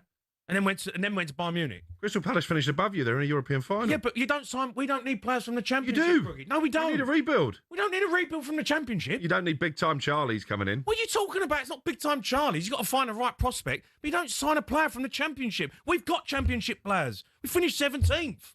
I think you're being harsh, and I think you're being a snob.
Welcome back to Drive on talkSPORT. It's me, Andy Goldstein Darren Bent, in partnership with Giacomo Style and Brands for every man. We're coming live from James Madison's Invitational Golf Day in aid of Dementia Club UK. Still to come, we'll be hearing from Oliver Glasner ahead of tomorrow's Conference League final. It's live on talkSPORT. But now we are delighted and honoured to be joined by acting royalty, BAFTA winner, huge Liverpool fan, and my new best friend, Stephen Graham. Stephen Graham's in the house. How cool is that? Thank you. How very are much. you? Yeah, I'm good. I'm all right. Shake your hand against Hello. it. So lovely to meet you. Nice one, Benty. I should say, right? Nice one. I should say that I saw Stephen this morning. We got here about 8:30, 9 o'clock, and I was like, "Oh my God, Stephen Graham, I'm a big fan." As we all are, right? And I went up to him. I went, oh, "Big fan of yours," and he said, "Big fan of yours, you and Benty as well." I love you too. And I was like, "Oh my God, that's amazing!" But then I put it right on him and I went, "So we're doing the fast on Monday then?" Yeah. So you and I were talking about Andros Townsend doing a waterfall. Oh, you remember that though? I remember that bit. I remember it so Can't forget that bit. About a 3-day fast. You said you want to do it with us. I said, you just started on Monday, aren't you? Next Monday? Yeah, Well, now he's reminded me that no, this is him, not me, that we've got a paddle tournament on Tuesday. So That's all right. That's all right. Should we go Wednesday to Friday? Are you doing it with us? Me and Alfie, I'm going to get Alfie. Okay, so the four of us will do it. Wednesday to Friday? Yeah. Yeah? Okay. All right. Oh, now you would have a sudden easy. Yeah, you. I'm waiting, you see, but I can still do that. Well, we work every day. No, okay. Debatable, right? Debatable. Right, first things first. Can we move you a little bit there, just so people at home can see you? There you go, perfect. Of course, yeah. Arms are good, man. Still working out? A little bit, yes. Wow, what are you benching? I don't know that. You do know that, come on. I'm not one of them. I just do it for, I'm all right. Yeah. All right. Go on, 10 foot. No, stop it. How did you get on the golf course today? What did you we shoot? did all right. Me and Gally, we played all right, didn't we? We didn't do too bad. Yeah? I did all right. Okay. I enjoyed myself. You got your focus right? Yes. Someone told me to read this book. It's called The Yellow Dot. The Yellow Dot, yeah. Yeah, So I you read that about book. putting? Yeah, I read that book and it just transformed my game. Oh, completely. wow. Stephen, okay, so your putting was listen, good today. you are a proper acting stuff. Don't pay attention to that. Yes. Don't play along with that. You're better. You're better. Can I say, Steve, can I You're say, better than that. that acting was terrible, by the way. That's never been said to you before, is it? No. No, it's a good book, though. It is a good book, yeah. Good book. But your putting was good, your game was good today? Yeah, it was good. Tough, Played with right? very tough. Played Yeah. with Joe Hart, who was wonderful. Okay. He can't half hit a ball. Yeah, and we had a can. boss caddy, Steve. Steve was fantastic. What? So we were just talking off air. Having a caddy makes such a difference, right? They read the green, they tell you everything about it. Wouldn't it be nice to have one of them every time you play? Yeah. Do you get time to play a lot? You're obviously the busiest man in showbiz. No, I don't get as much time as I'd like. Every now and again, I'll have a knockabout with Alfie or my mate Do you know what I mean? So that's it. Leon, I always play with Leon. And Gally, we have a little knockabout, but I don't get out as much as I'd like to. For you to have a day off is, I'm guessing, quite a rare thing, right? Yeah, it has been for a while, but now I've got a little bit of time, so I'm just going to relax and maybe try and hit a few golf balls. Okay. Hold a second, you said you were working, so you don't... Hold on, you said Wednesday, tomorrow. Friday. No, tomorrow, and when... What is it tomorrow? Wednesday? Yeah. No, I'm working Wednesday, Thursday. I'm doing a little... next week we'll start the water fast, Wednesday to Friday. Oh, next Wednesday? Yeah. Sweet, I'm in then. I'm in for that. Yeah. All right. Here we go. Yeah, all right. Okay. Well, and we'll be doing 3 days of it. 3 days. 3 days, not that 7. By the way, you don't need to. No, I want to, though. It's a mind over matter thing, Yeah. isn't it? I've wanted to do it for a bit. And you have given me the incentive. Okay. I was almost going to phone in. Was it yesterday? Yeah. On my way home, I was almost going to phone in. Why and didn't say, you? I'll have a go at that. I don't know. Do you know how much kudos that if Stephen Graham just calls out the blue, drive time? Do you know how much what that gives us? No, do you know what we do? We go, bit busy at the moment. Go back tomorrow when we're on our fast. Let's talk about your team, Liverpool. Right? Yeah. What do you make of their season? It's been difficult. It's been a very difficult season. For the players, you know, I don't think you can underestimate the impact that Jota had on the team. And it's been a difficult season. Are you for the manager? Are you happy with him? No comment. Oh, okay. Would you like to see another manager? No comment. Okay. Is there any question about the manager I can ask you where you don't reply with no comment? No comment. No comment. Okay. And that's the only time this Scouse has ever said that. I'll tell you that for nothing. Do you know what? I think Liverpool, though, Stephen, will be better next year. I think this season, I think you win the league in your first year. Yeah. It's incredibly hard to go back to back. I think you did recruit really well in the summer, but there's a lot of moving parts. You said Diogo Jota obviously left, God rest his soul. Luis Diaz, he's left. Trent left. I do think this upcoming season, though, with the new players, Isak getting the bad injury he had. Yeah. I do expect you guys to be better this year. Well, we can't be any worse, let's be honest, you know what I mean? We need to make a few changes and then who knows what's possible. Well, man, you've had a great season. And you didn't start the season great, did you? No, we've had a good season from what started out as a terrible season, right? I think it's going to be very interesting next season. I mean, annoyingly, Arsenal look really, really good, and now I'm thinking it wouldn't surprise me if they beat PSG. But even if they don't, a big shout. I know. I hope it doesn't happen. But even if they don't beat PSG, they're the team. I'm made up for Arteta, if I'm honest, though. Do you know what I mean?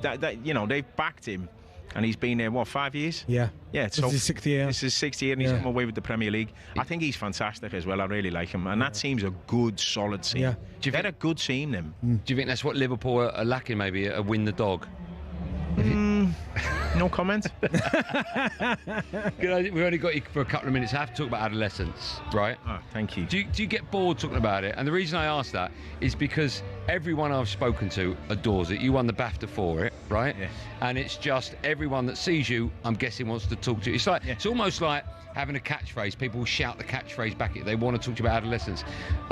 If you don't mind, we'll talk about it for a couple of minutes. Firstly, when you saw the script on day one of filming, did you have any idea how great and how big it'd be? No, myself and Jack, I came up with the concept and the idea, and Jack wrote a beautiful script for each episode, and it was constantly in the process of, so I knew what was happening with it. And we had the format of a one-shot kind of take as well with Boiling Point. And my mate Phil, who's a wonderful director, Phil Barantini, we kind of came up with that, and we knew that we had a proof of concept. But when we were making it together as a collaboration, look, I'm merely one piece of a beautiful jigsaw. Do you know what I mean? It's a team game. Yeah, that's what a crew is. A big piece. Yeah, but I get that. But everyone's important, from the sound man to the cameraman to the focus puller. We're all important. Do you know what I mean? But we just knew we were making something special. But we made it with truth, integrity, honesty, and a lot of love went into it. So we hoped that it might do something.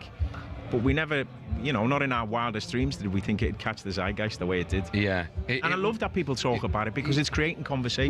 Well, it wasn't just the brilliant acting in it. It wasn't just that. It was just the novelty, if you like, of the imagination of using just that one camera shot the whole way through it. And you know what? Even when I watched it back to back, and then I read it was just one camera, I was like, no, there must have been a break. And then you go back trying to find. But even that bit where someone jumps out of a window at school and then we follow. And you see, I mean, it was just beautifully done. Yeah. That was the choreography, do you know what I mean? With Matt, our fantastic DOP, and Phil, and we all worked on that. I mean, I've never heard of a setup where you have the first AD, Sarah, driving Matt and Phil from the house to the police station with a stopwatch going, oh, we've been 7 minutes, we're going to have to get quicker. Wow. And we couldn't control the lights. Wow. So we're in, you're open to the gods and to see what happens. But it was such a team game. What was the most amount of takes? What was the least amount of takes per episode? Well, we did 2 takes a day, roughly. Okay. We'd set up in the morning, we'd do a take from 10:30, and then it'd take whatever, 58 minutes, 49 minutes, I think, one of them. And then you'd do 2 takes a day, but if it went wrong, you'd then carry on, do you know what I mean? If you'd have to go back and carry on. But the first episode, when you see it, that's the second take that we ever did. Wow. I mean, you've done some incredible work, and that is probably right at the top of it. But would that be your, almost not your shining glory, but is that one you're the most proud of? You've got Line of Duty, you've got... No, I'm proud of everything, but I'm especially proud of that because of, as you've said, the impact of that. Yeah. You know, fellas and wives come up to me, people come up to me in Tesco's, or there are other great food outlets out there, right? You know what I mean? But people come up to me in the supermarket or whatever and just want to have a talk about it, and I love the fact that it's had that impact. And I think for me personally, it's because it was an idea that came from my little head, and Jack pulled it out and turned it into this beautiful thing along with everybody else. I think that's what I'm most proud of. And my wife, she's been phenomenal throughout this whole process, and she got it off the ground, and it's been wonderful to do. Just quickly, we've got to let you go. I'm going to get in trouble. I don't care. Because very rare do we get Stephen Graham. It's our producer over there. That's nothing to do with me. That's a good producer, right? When he says that. Yeah, that's a good producer. That scene you did with opposite Al Pacino, what was that like? Oh, it's phenomenal. A kid growing up in a block of flats. Insane. I had posters of Pacino and De Niro on my wall. So to be sat in a room with them and doing a scene with them, it's next level. How nervous were you about that? My ass went completely, do you know what I mean? But when I was in the trailer, I was in the Winnebago and I phoned my missus and I went, I can't do it. She was like, what do you mean? I went, Anna, I can't do it. And she was like, don't be silly. You deserve to be there. You've earned the right to be there. He wants you there, Scorsese. So go and do it. Do you know what I mean? Unbelievable. Right. So it's one of them, yourself, when you're in them moments, sometimes you think, how am I going to do it? Yeah. But something else kicks in, like a higher power just takes over and you motivate through it. Unbelievable. It's amazing. Yeah. We're big fans of yours, and we're honoured. Thank you very much. That you've come out. And I love you too. I listen to you all the time. We will catch up with you next week. Okay. Either on air or off air to find out how your walk fast is going. We're all going to do it, right? We have to do it now, people. Wednesday. Start Wednesday. We start. So crack of dawn Wednesday morning. Just say the word crack again. Crack of dawn. Right. Okay. Crack of dawn. Right. From Wednesday. Your scout isn't too bad actually. I'll give it. Crack of dawn.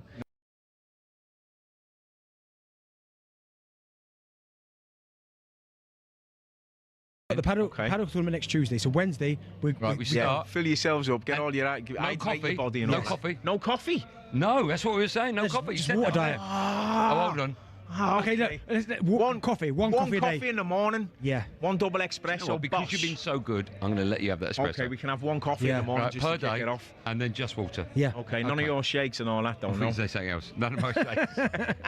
I'm honoured. Can we have a round of applause for Stephen Brown, please? Thank you very much. Stephen, thank you. Don't leave me hanging. No, sorry. Yeah. What an honour. Give me a shout Thursday and we'll see how we're getting on. Yeah? Wednesday afternoon. Yeah, exactly. Okay.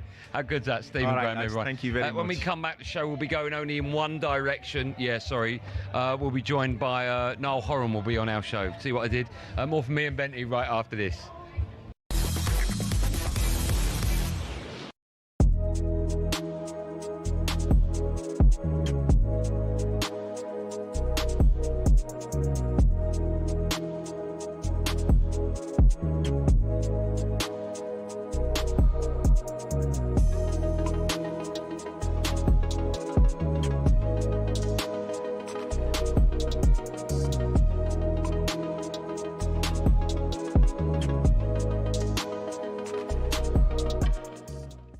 I think from day one we were very clear that we are trying to select and build the best possible team, which is not necessarily to select and collect the 26 most talented players.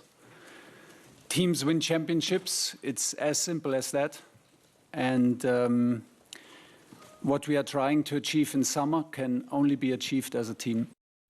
Is he right, Emmanuel? I totally agree with him. Team over talent. You know, it's the same, you know, when you manage a club, you know, as a manager, you know, the team spirit is more important than individuals. And we've seen that every single season when the team who won the big trophies, you know, are always playing as a team, not as an individual. Individuals are very important, but for me, the team is more important than the individual. So as I said before, I was quite surprised in a good way when I look at the list, from Tuchel, and I thought to myself, maybe he's copying, what happened in France a long time ago, not so far away, when Aimé Jacquet became the manager for the national team. He decided to make strong choices, strong opinions, and he was under critics. A lot of people were killing him, but I want to remind people that during the European tournament in 1996 here in England, France, we went until the semi-final. 2 years after that, we became world champion. And then 2 years after the World Cup, we became European champion. And from that, they played the final in 2016. They played the final in 2020 against Argentina, won the World Cup in Russia. The reason why I'm saying that is because when he took over, as a manager, he decided to take away, from the team, the lack of Cantona and Ginola. They were huge players. Both guys, they were huge personality, huge player on the pitch as well. They were to pick up their form, They could have done so much things, But Aimé Jacquet decided to say, no, I don't want them.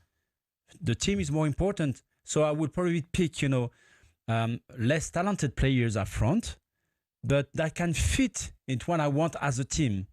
And we became what we are actually for the last 15 years.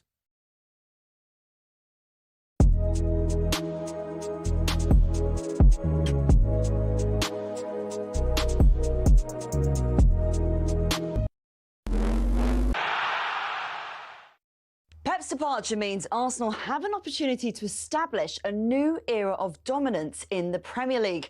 That's according to Arsenal legend Emmanuel Petit, who's also told talkSPORT how he sees the Champions League final playing out. Most of the time, Paris Saint-Germain, they play against top teams that they don't close the door. They play, their own football and they leave space behind them. Arsenal, they are a very, very, very tactical team, and this is something that Paris Saint-Germain can struggle against. Remember, that one is live on talkSPORT on Saturday. Elsewhere, we're told West Ham are keeping their powder dry on sacking Nuno until they've sounded out potential replacements. Simon Jordan says Nuno's had more than enough time to prove he's the man for the job. My mind's eye was always with Nuno Espirito Santo that he'd sort of come in October, November, December, but he didn't. He came in much earlier than that. And so you look at the run rate of his performances, and it's not good enough. Scott Parker and Gary O'Neill are the two leading candidates to replace Nuno if he's sacked. Now, we understand Liverpool have blocked Alisson's move to Juventus. Andy Robertson's also drawn interest from the Italian side, but he's still favourite to move to Spurs. And Jamie Vardy will leave Cremonese following their relegation from Serie A. Get more transfer news on our website at talksport.com.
You listen to Drive on talkSPORT. It's me, Andy Goldstein Darren Bent. We're live from James Madison's Invitational Golf Day in aid of Dementia Club UK. If you're wondering what we're playing, I mean, you know why we're playing Slow Hands by Noel Horan. That's because I'm delighted to say the pop sensation, former One Direction star and huge Derby County fan, Noel Horan, is alongside us. Hello, Noel. How are you? How are you, boys? Good to see you. Big fans of the show. Oh, how nice is that? That's very kind of you. Watch and listen every day. Oh, do you really? Absolutely. Okay. Never want to call up? Yeah, why don't you phone up? Stephen Graham. I won't call you two. Stephen Graham was alongside us just moments ago, and he said, "I was listening. I was going to call up." We went, "Why didn't you?" We went, Why do you not phone up? What are you scared of? Why do you phone up and have a chat with us? Because you don't speak about Derby County enough. Okay, should we speak about them now? All right. If you want, yeah. Now, where should we start? There's an interesting story about your side, yeah. Derby County today. Saudi boxing promoter Turki Al Sheikh wants to buy the club. I'm Yeah. sure you're aware of that story. Yeah. What do you make of that? I mean, we're just, as Derby County fans, we're happy to have a club, first of all, I think, after what happened a few years ago with the administration and David Clow's local developer coming in to save us at the last minute. We're just happy to have a club. So I think just any proper investment we'd be happy with. I mean, like, Benty, you've been there. It's the training ground, the stadium. Like, we're talking about a big time club here with a lot of history and one of the founding members of the league. So we'll take, we've been through enough to know that I'll wait until I see it. I won't believe it, So we'll just see what happens. But any real interest with real money that is willing to understand the history of our club, we'll welcome it. You happy with the way the season went? I know you had a chance at the playoffs last game of the season. Yeah. John Newson's coming. I think he's done a good job, but just a little bit disappointed you didn't get yourselves in the playoffs.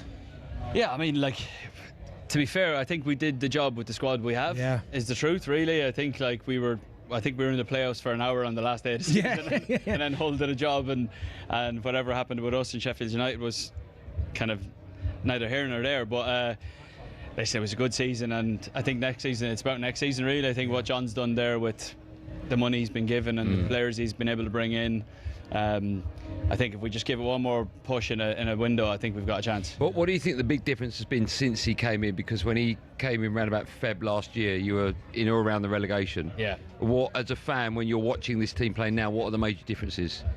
Well, I think you can see what he's trying to do. I think a lot of the time in a championship, when it goes all over the place, like you can tell it just looks like, right, we're going Tuesday, Saturday, and it's like trying to get through the games.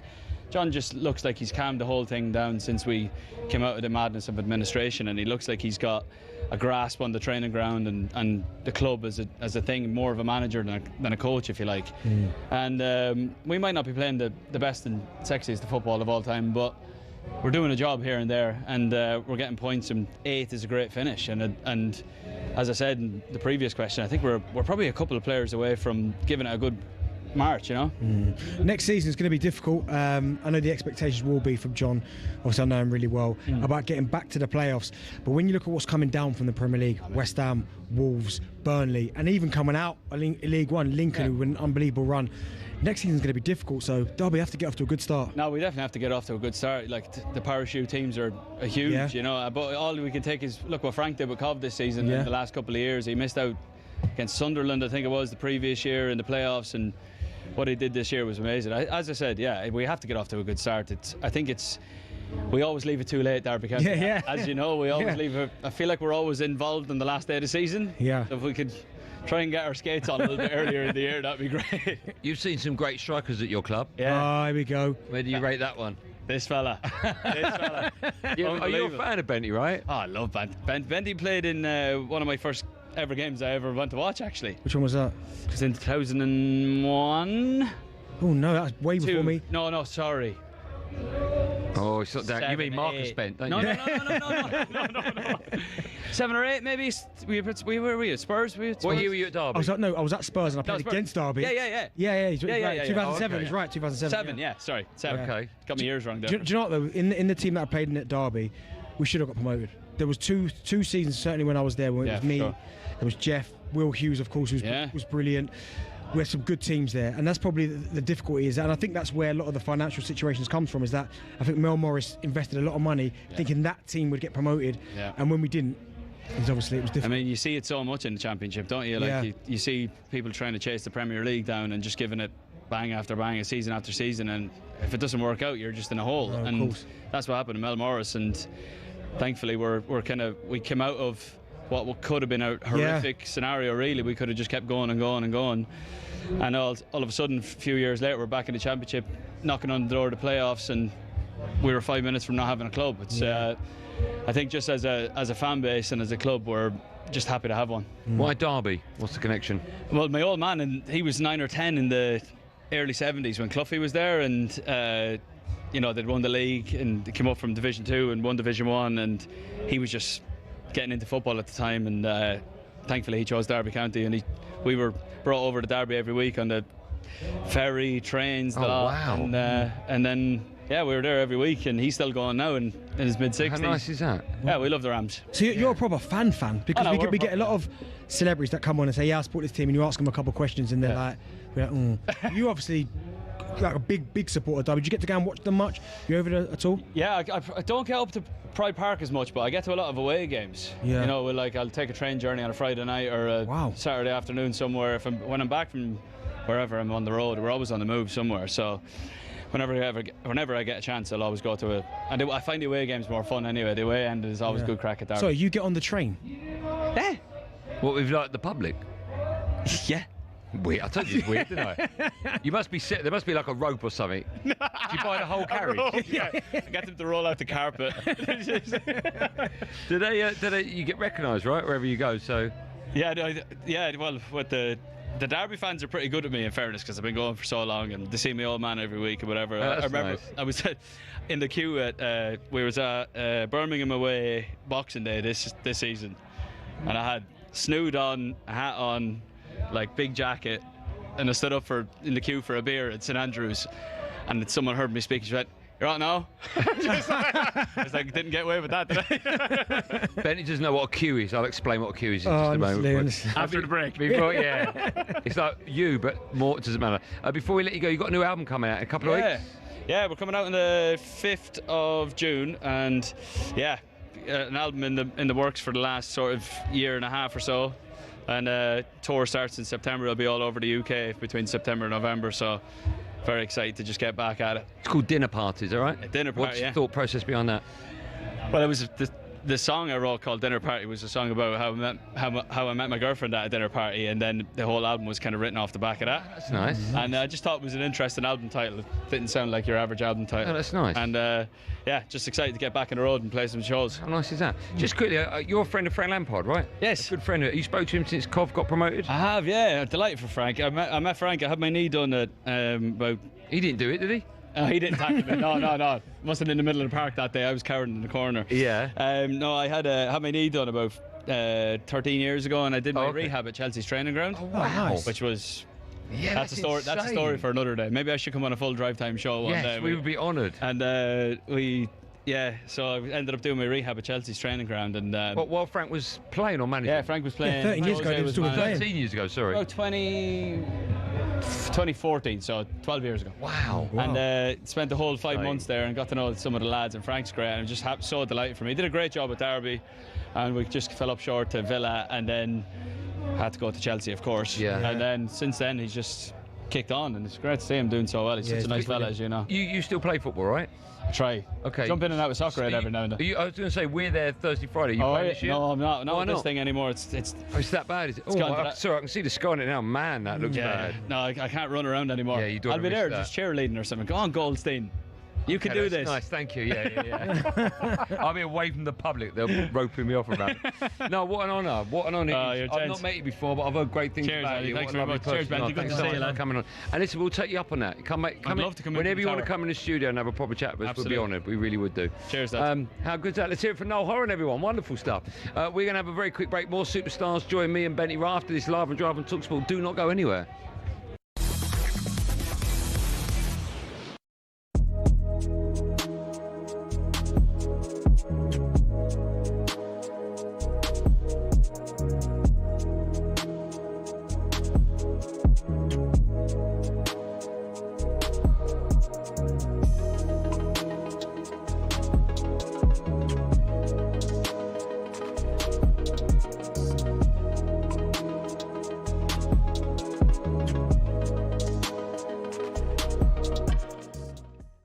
going down next season. Oh, we're not going down, mate. You're going down, mate. No, even you know that. Even you know Well, that. why am I saying it? Well, because you know that's not going to happen. What do we know? No, I don't say never, things. You know that's never going to happen. Well, we had this season was an absolute joke. And what's going to change? Well, everything's going to change. Well, okay, name it. Well, starting one with the manager. Right. The manager's come in and he's got results kept us up. Right, okay. He won't allow. You said that last season. No, we got Thomas Frank in the summer, and that was the wrong appointment. This is the right appointment. Okay. But you said that last summer. So everything will change. You got a new manager. You said that. They won't allow that. They won't allow that to happen. And you can't allow. You can't. They won't allow that to happen. You've not got a magic wand. You can't wand. sit there and say that Spurs are going to go down, mate. I'm saying you now. You will be in a relegation battle this season. Jace, promise you. Mate, shut up. What are you on about? You're one of my favourites to go down. What are you on about? You can't just flip. You honestly, you've been in football all your life. You can't flick a switch and just think we're Spurs. You were Spurs last year, and you're Spurs this season. Well, that's absolute garbage. Have gone through the same thing. Garbage. Yeah, it's Teams worse. Finished 17th, and then they sort themselves out. Did you get better or worse? What? We've got more points this season. Did you get better or worse? Well, technically, we got better. Did you get better or worse? Factually, we got better. Because we got 30. We got 38 points last season. We got 41 this season. Good season. See, this is the good season. This is the arrogance and the naivety of you, and you're just Spurs, mate. No, but listen, I'm up for a laugh. Listen, I'm all up for a laugh, right? And it has been. You're going down next season. Oh, we're not. Oh, Jace. You're going down, mate. Jace. You're going down. Jace. Come on, mate. EFL Roundup. Come on, mate. It's coming. All you've done. I know you want to keep the narrative alive, right? Just for your own little self-worth. What do you mean self-worth? Oh, you want to keep it alive. You keep your little EFL roundups and keep your little Ange masks and keep all that garbage that you've done all season. What do you mean garbage? Load of old guff. All right, load of old guff. And it's only been good because Spurs have been crap. All right, so I know you want to keep it going, but you can't sit 24 months. You can't sit there with a straight face and say Spurs are going to go down. Right, next season, you're hearing this. Get a full rundown of all the Championship's biggest teams in the Sports Bar. EFL Roundup with Jamie O'Hara on talkSPORT. I'm going to put it out there now, right? I'm going to phone the boss. All right, I'm in the break. I'm phoning the boss, not the mid boss, the big boss. All right. Okay. They're getting deleted from the archive. What's going to get deleted? Never to be seen again. EFL Roundup cannot be played on this station one more time. All right, because Spurs are in the Premier League. So forget your little EFL roundup. A full rundown of all the Championship's biggest teams in the Sports Bar. EFL Roundup with Jamie O'Hara on talkSPORT.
Welcome back. You're listening to Drive on talkSPORT. Me, Andy Goldstein Darren Bent, alongside in partnership with Giacomo. Get fresh looks and great brands from Giacomo.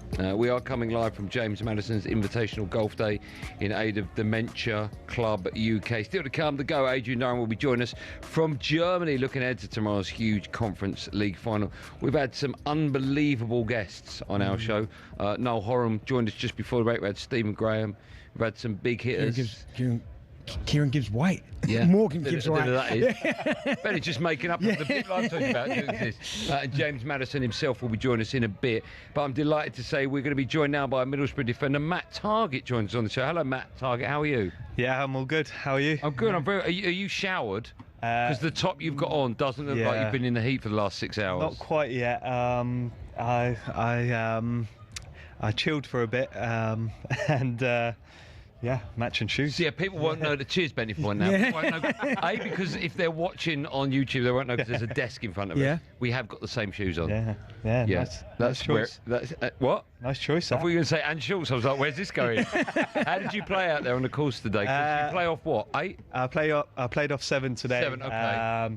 I started off really well, and then got to the halfway point, and then the stronger drinks started to come out, and it went a bit. Were you hitting 2 golf balls? Yeah, it looked like.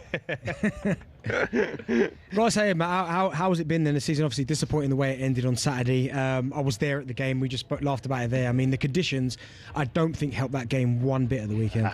Honestly, it was obviously it was a gutting result, and the weather was so tough.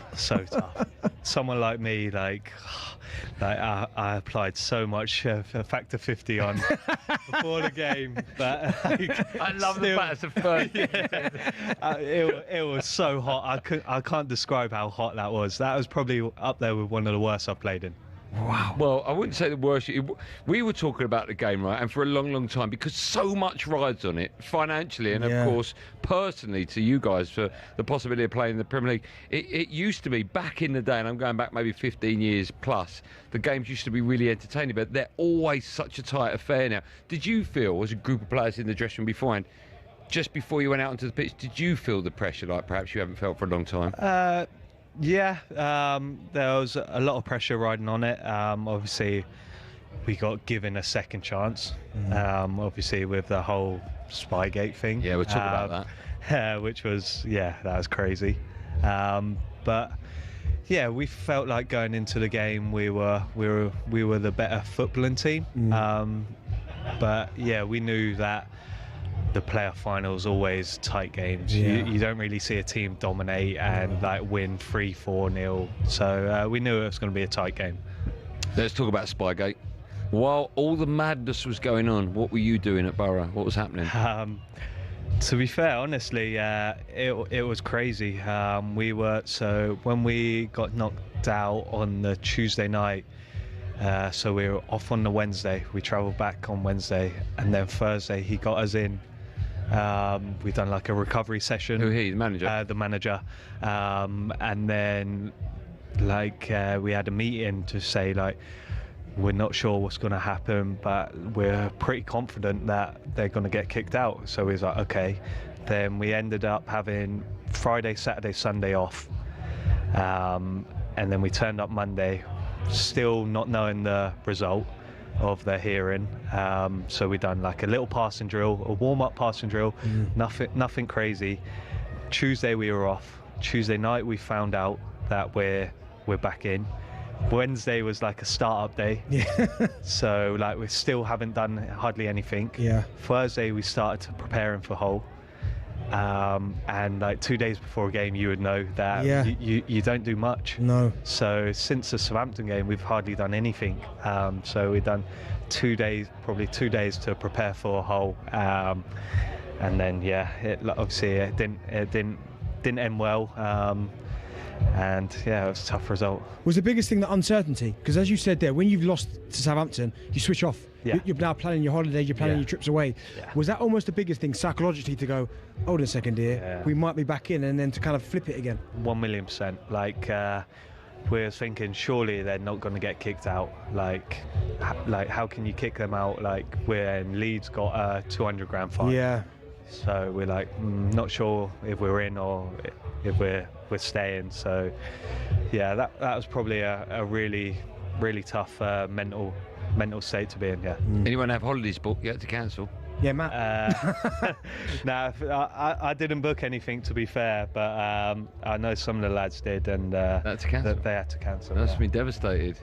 Yeah, Yeah. I always felt that going into that final, because in theory you shouldn't have been there, type of thing. After you got beat, we all assumed that's it. That once you got reinstated and you were at the final, I thought, well, your name's going to be written on the trophy now. Did you feel that? Did you feel as though actually we're on a free hit here, because we shouldn't be, a bit like Denmark when they shouldn't have been in the Euros that year? Yeah, I felt like it was a free hit, like going into it. Felt like we got a second chance, but on the day we wasn't good enough. No.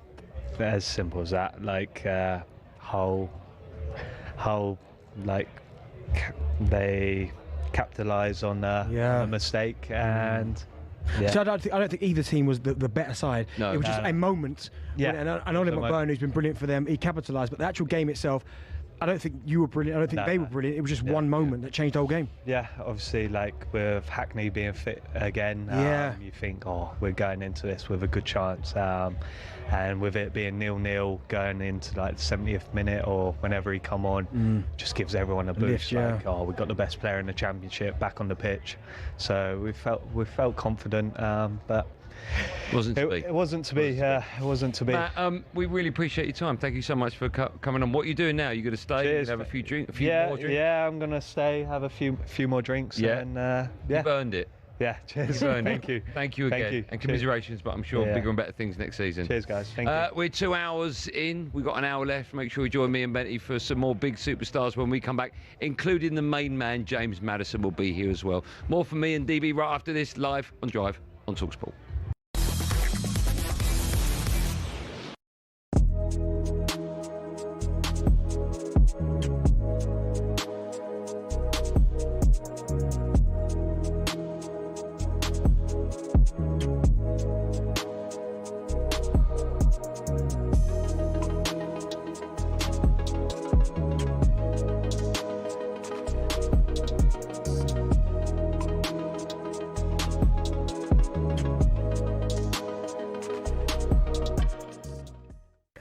Interestingly, we just want to get your sort of on this whole players, seeing what people say about them and seeing what people write about them. And just quickly, this is what Gabby Agbonlahor had to say on a player yesterday on talkSPORT Breakfast. We were talking about Spurs and their saying up on the last day, and he had this to say about Vicario. These players should have been walking around the pitch on their hands and knees saying sorry to the fans. And Vicario, I'm watching the game, I'm listening to the commentary with Gary Neville, who's spot on. This goalkeeper has done nothing in a Spurs shirt, been dreadful. And there's a clip of him offering out Seamus Coleman. Vicario, we've seen you punch, mate. You can't punch the ball. You're not going to be able to punch anybody. So we know you can't fight. So have some respect for a Premier League legend in Seamus Coleman. But that summed up Vicario yesterday. All over the sideline, trying to be a coach and jumping on the manager's back when they scored the first goal. Paulinho, I think, is an embarrassment to that football club. I'll get rid of him. So that was Gabby talking yesterday on talkSPORT Breakfast. And talkSPORT put it on their Instagram. And what happened? Vicario commented saying, scary. And Gabby then replied, calling him a bluffer. So, Ali, what are your thoughts on players coming back and hitting back at what pundits are saying about them? No, I think that they're entitled to their opinion, aren't they? If the pundit's entitled to give their opinion, they're entitled to have a right to reply. But I'm not too sure I've been getting involved in it. I think they've got far bigger issues and other things to concentrate on. I understand sometimes players needs or feel the right to defend themselves. They should always have that and have the right to do that. But I just think sometimes you wouldn't want to be getting yourself involved in what can turn into a petty argument. When I'm not saying you should be above that, but you've got more important things to worry about. Listen, there's no difference to a pundit having an opinion than there is a punter having an opinion, and we've had it since football began. That will not change. I'm with Jeff on the Fernandes thing. I think Fernandes has been brilliant this season. I really do. I think he's been absolutely brilliant. I'm a wee bit surprised he got himself involved in that kind of stuff, and I'm a On November the 1st, 2017, the Houston Astros won their first ever Major League Baseball World Series. Just 4 years earlier, they'd lost 111 games in a season. Now they were champions. But the Astros' victory was very quickly tainted in one of the biggest cheating scandals in the sport's history. In baseball, the catcher gives hand signals or signs to tell the pitcher what pitch to throw. The batters team always try to observe those signs and decode them. They're fine to use their eyes, but using technology, that's banned. So the Astros beat the LA Dodgers in the World Series. They all look so happy, don't they? But later, one of the Astros players went to the press admitting they'd used a camera on the field to steal signs. It caused shockwaves. An MLB investigation then confirmed it. The Astros had been filming their opponents' catchers and sending a live feed to a monitor near the dugout where players decoded the signs. To tell the batters on the field, this was the plan. Yep, they banged on a trash can. Pretty rudimentary. No bang meant a fastball was coming. One or more bangs meant an off-speed pitch. Their batters had grabbed a huge advantage. The sport responded with fury. The Astros were fined $5 million, the maximum allowed. They lost first and second round draft picks for 2 seasons. Manager AJ Hinch and general manager Jeff Luhnow were suspended for a year and then fired by the team anyway. None of the Astros players were punished, but they got the message. We heard Mike Trout talk yesterday, and to hear that you've lost respect from the best player in the game, like that hurts. You know, that hurts. Rival fans were livid. 10 out of 10 for the kid in the yellow. They wanted the Astros World Series title to be stripped. And with other cheating sagas happening around that time too, MLB was under the cosh. I think that trust is something that has to be earned or earned back. It will be remembered as one of the biggest scandals in baseball history. And while the Astros kept their title, in the minds of so many, it will always be a tarnished one.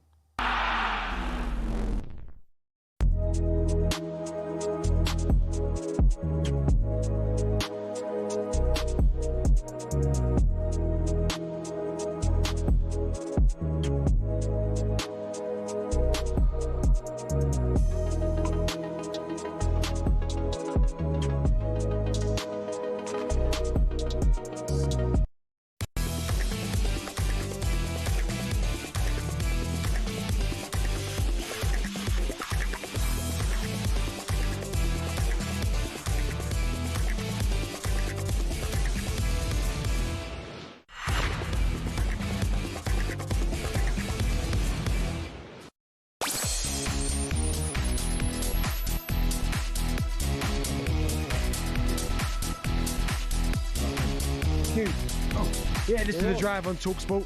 Oh, that was nice, wasn't it? Cute. We're on. No word of warning. I say no word of warning because we're on location today. You're listening to Drive on talkSPORT. Me, Andy Goldstein Darren Bent. The location is James Madison's Invitational Golf Day in aid of Dementia Club UK. Still to come, we'll be looking ahead to tomorrow's Conference League final. It's live on talkSPORT.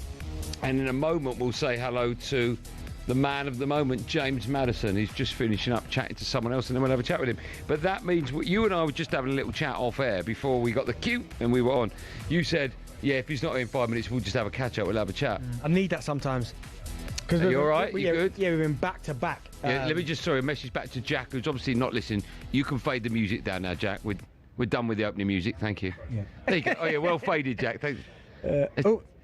Tom Grennan. Do you want to pop in and have a little chat with Tom Grennan? Yeah, go on then. Yeah, come on. Tom Grennan's alongside us. Who have you got with us? Got my little daughter with you. Oh, okay. Come on in. It's Tom Grennan. So Tom Grennan was my partner today on the golf course. Hello, boys. How are you, Tom Grennan? Right? I'm good, you alright? You alright? Yeah, good. You've had a shower, you've changed. Yeah, man. You're still looking good, though. Well, I'm trying. Mate, he played unreal today, I'm not going to lie. Did he? Yeah, mate. Stripes one straight off the first. He was striping them down the middle all day. Yeah. Thank you, man. That's very kind of you. That's very kind. When I left you, we were third as a group. We were. What happened? Because we didn't finish first or third. I think the heat got the better of us. No, you missed the team captain, right? And we missed, yeah. Is he that good, yeah? No, I'm not. He's overstating it. I wasn't that good. I was okay. No, you were pretty good. Okay. Yeah, you were pretty good. Oh, you were good as well. Thanks, man. You're going to be a very happy man because you're a commentary fan, right? Yeah, man. So you're going to be going to all the Premier League away days, aren't you? I'm going to be going big to as many as I can, yeah. Yeah, what was that like for you going? I mean, Super Frank Lampard's done a ridiculous job for you, hasn't he? Oh, mate, Frank is something else, man. He came in. He messaged me when he got the job, and he was like, got the job, obviously, and I just was like, mate, this club will love you. You've got to start well, and that's what he did. And they had their dip in the right time. Yeah. And then they that came was a back. scary dip. It was a right? scary dip, and they just came back just with a vengeance and came back and won the whole league. It was unbelievable. Do you know what's unbelievable as well? The job he's done after Mark Robbins, because everyone loved Mark Robbins. And we still do, by the way. Exactly. Yeah. We still do, but I think, and like Mark Robbins even like said, like Frank was the man to do the job. Do you know what I mean? Yeah, of course. But Frank just knew what he was doing, and he did it. Who are you looking forward to seeing next season? What games are you looking forward to going to? Oh, mate, all of them, to be fair. But like seeing like United at the Rico, seeing City at the Rico, seeing Liverpool, Tottenham now away. That'll be unbelievable. It'll be unbelievable. It will be great. Yeah. We're going to let you go because you're on babysitting duty. I am. Thank you very mate, much. Well for played coming. today, and man. You too as well. Yeah, and I've got to say, man, good luck for tomorrow. For the UK pool, yeah. Thank you very much. Yeah. Has he not mentioned that? I've not mentioned it once. What? Yeah, I know. Unlike me, right? Mate, nah. Too many big superstars I like that. around. Humble. You're humble. Humble, yeah. If I remembered, I remember everything. Love you, boys. Appreciate it. Thank you, Tom. Cheers, Tom. Nice one, bro. How nice is that? I have to say that Tom was absolutely fantastic today. Yeah. He was great. You say that now because he's just coming in and started boosting you straight away in the first 5 seconds. No. He was absolutely brilliant. He really was. I'm delighted that he's come on and had a little chat with us. Yeah. And the big names continue because in a matter of 20 seconds' time, we'll say a big hello to the man of the moment, this absolute superstar. Maddison's joining now and slips it past the goalkeeper, and he has his first goal in front of the Tottenham Hotspur fans of this stadium. He seems to have a solution in his head all the time. But they need somebody to feed those players, and he can do that. James Maddison as a figure, as a leader. Squares it across from Maddison for 3-1. James Maddison.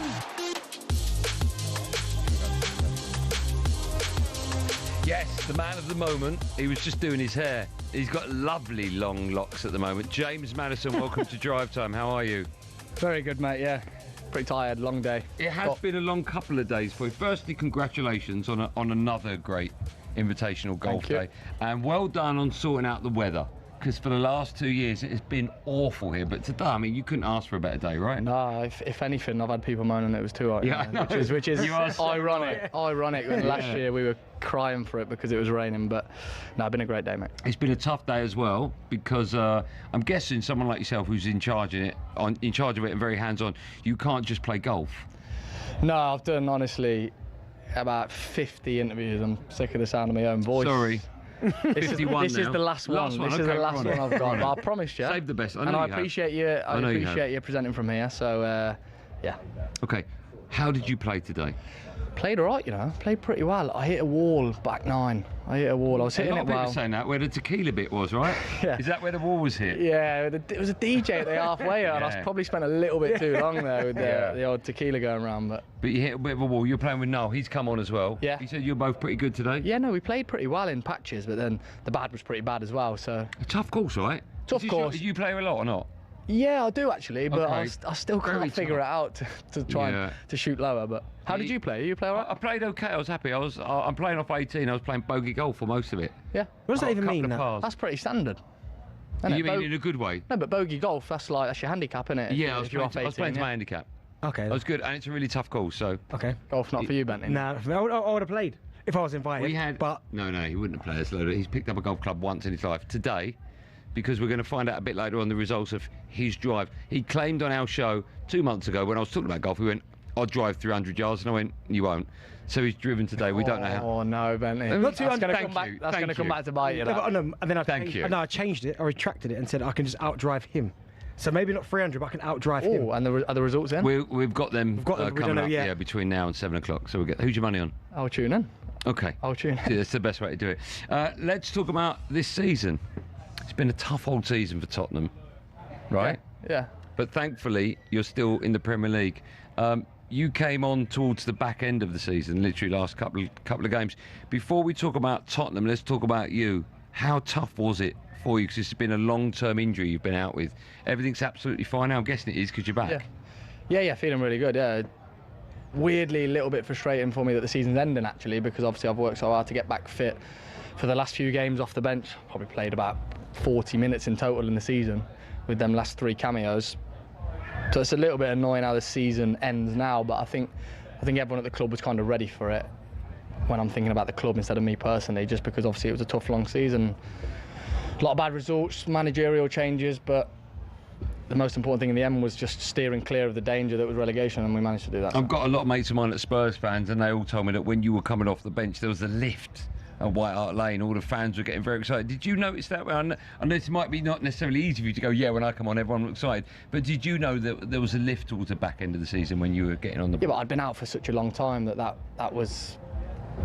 I kind of expected that, maybe not to the level that the reception they gave me on my first game back, but if Kulusevski came back, he'd get the same. Yep. I think that when you're out for that long and the fans don't see you for that long, especially when you're an attacking player, I feel like the attacking players always get a little bit more love, a little bit more excitement about you being back. If a centre-half's coming back from a long injury, it's probably not as exciting because they're not the goal scorers. But no, I'm truly grateful for the reception they gave me, because it was amazing for me and my family to experience that. Yeah. James, I've got to say, I mean, by Spurs standard, of course, we know it wasn't a great season, but what was that feeling like in the dressing room afterwards, when all the emotions not gone, but you've gone inside now, you have survived? What was that emotion like in the dressing room? Just pure relief, mate. Yeah. Pure relief. Like, a few people were questioning why we were like celebrating almost. We wasn't celebrating joy and happiness. It was relief, mate. It was a massive pressure game. There was a lot on the line, so we prepared for it like we prepared for the Europa League final. You know what I mean? There was that much on the line, if not more, probably. Yeah.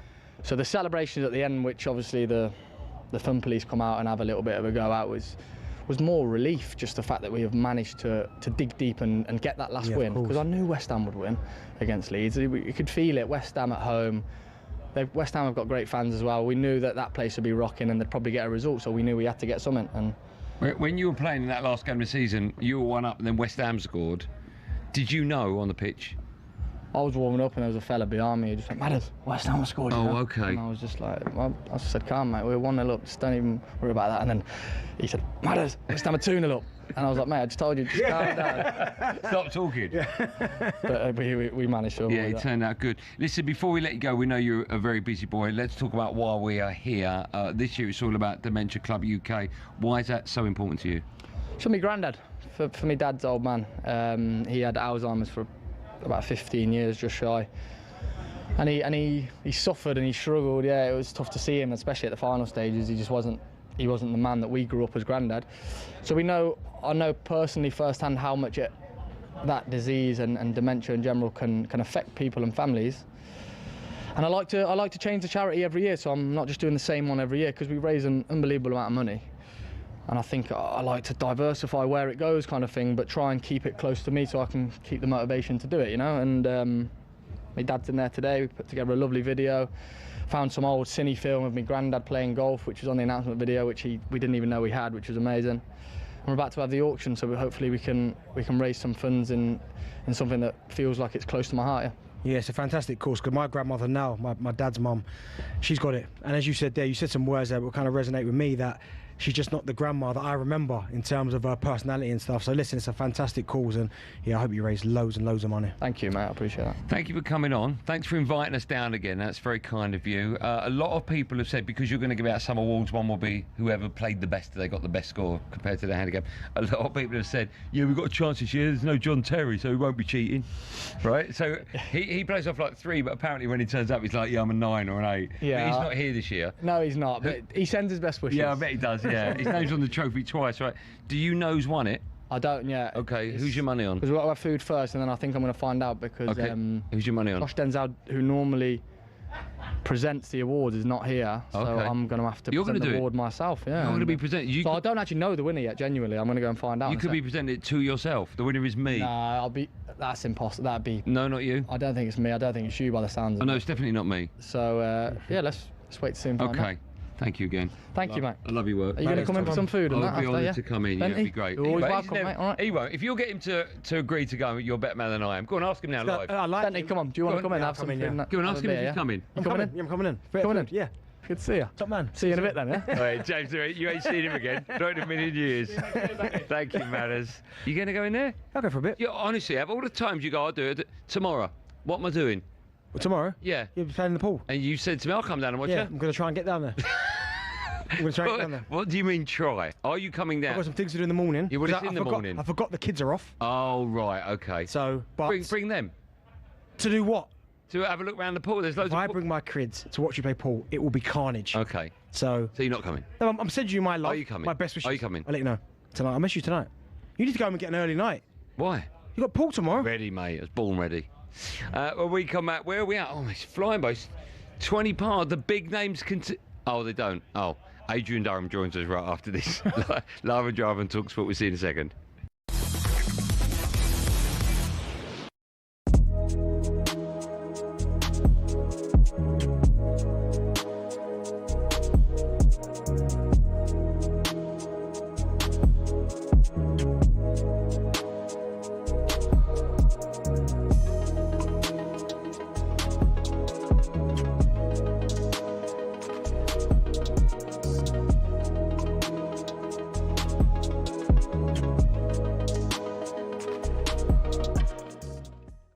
They came mightily close, Emmanuel, to being relegated. And as I mentioned there, 2 consecutive 17th place finishes. And he's saying, 10 to 12 of these guys can stay on. You know, we've got, in other words, we have quite a number of them that can crack on next season. Does he have those players? Does he have as many as that who could do them a job next season? I mean, how many of this group go forward long term, do you think, with De Zerbi? Well, if you point the finger at the players, I think everyone will say this exactly the same. They don't deserve to play at Tottenham. But if you look at the whole situation, take an X-ray, you know, for the last 2-3 seasons, you realize that there is no serenity and on the bench. They have changed so many managers. And since Levy left the club last season, I think many people in the board have made so much mistakes, you know. And I think the chief executive, I can't remember his name, but I think he has to take responsibility as well. So, of course, the players have a huge responsibility because when you look at the squad, when you look at the money they have, everything, the new stadium, the fan base, I think this club should have played, you know, for European places. But if you look at the whole situation, I think, for me, I don't understand what's going on at Spurs, you know, in terms of sport vision. I don't see it, you know, because when things doesn't go the way they want, they fire the manager. When they don't want this player, they take another one. That reminds me so many clubs, you know, the policy of so many clubs, and they are wrong. You have to stick with your vision. But what is the vision actually at Tottenham? There is no vision at all because the manager changed every single 3-4 months. So you have to come back on what it means, you know, to get a team, which means for me, they have to change the mentality inside the club because I don't see the same Spurs team, you know, the same club I used to see for years and years, you know. Yeah. The mentality for me is the worst. And if they don't change this vision, they're looking at a third. You can take the best player in the world if you want. Look at Manchester United. If you don't change the mentality of the team, it will never happen.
Welcome back, Drive on talkSPORT. Me, Andy Goldstein. And someone keeps beating me up. It's Darren Bent in partnership with Giacomo Style and Brands for Every Man.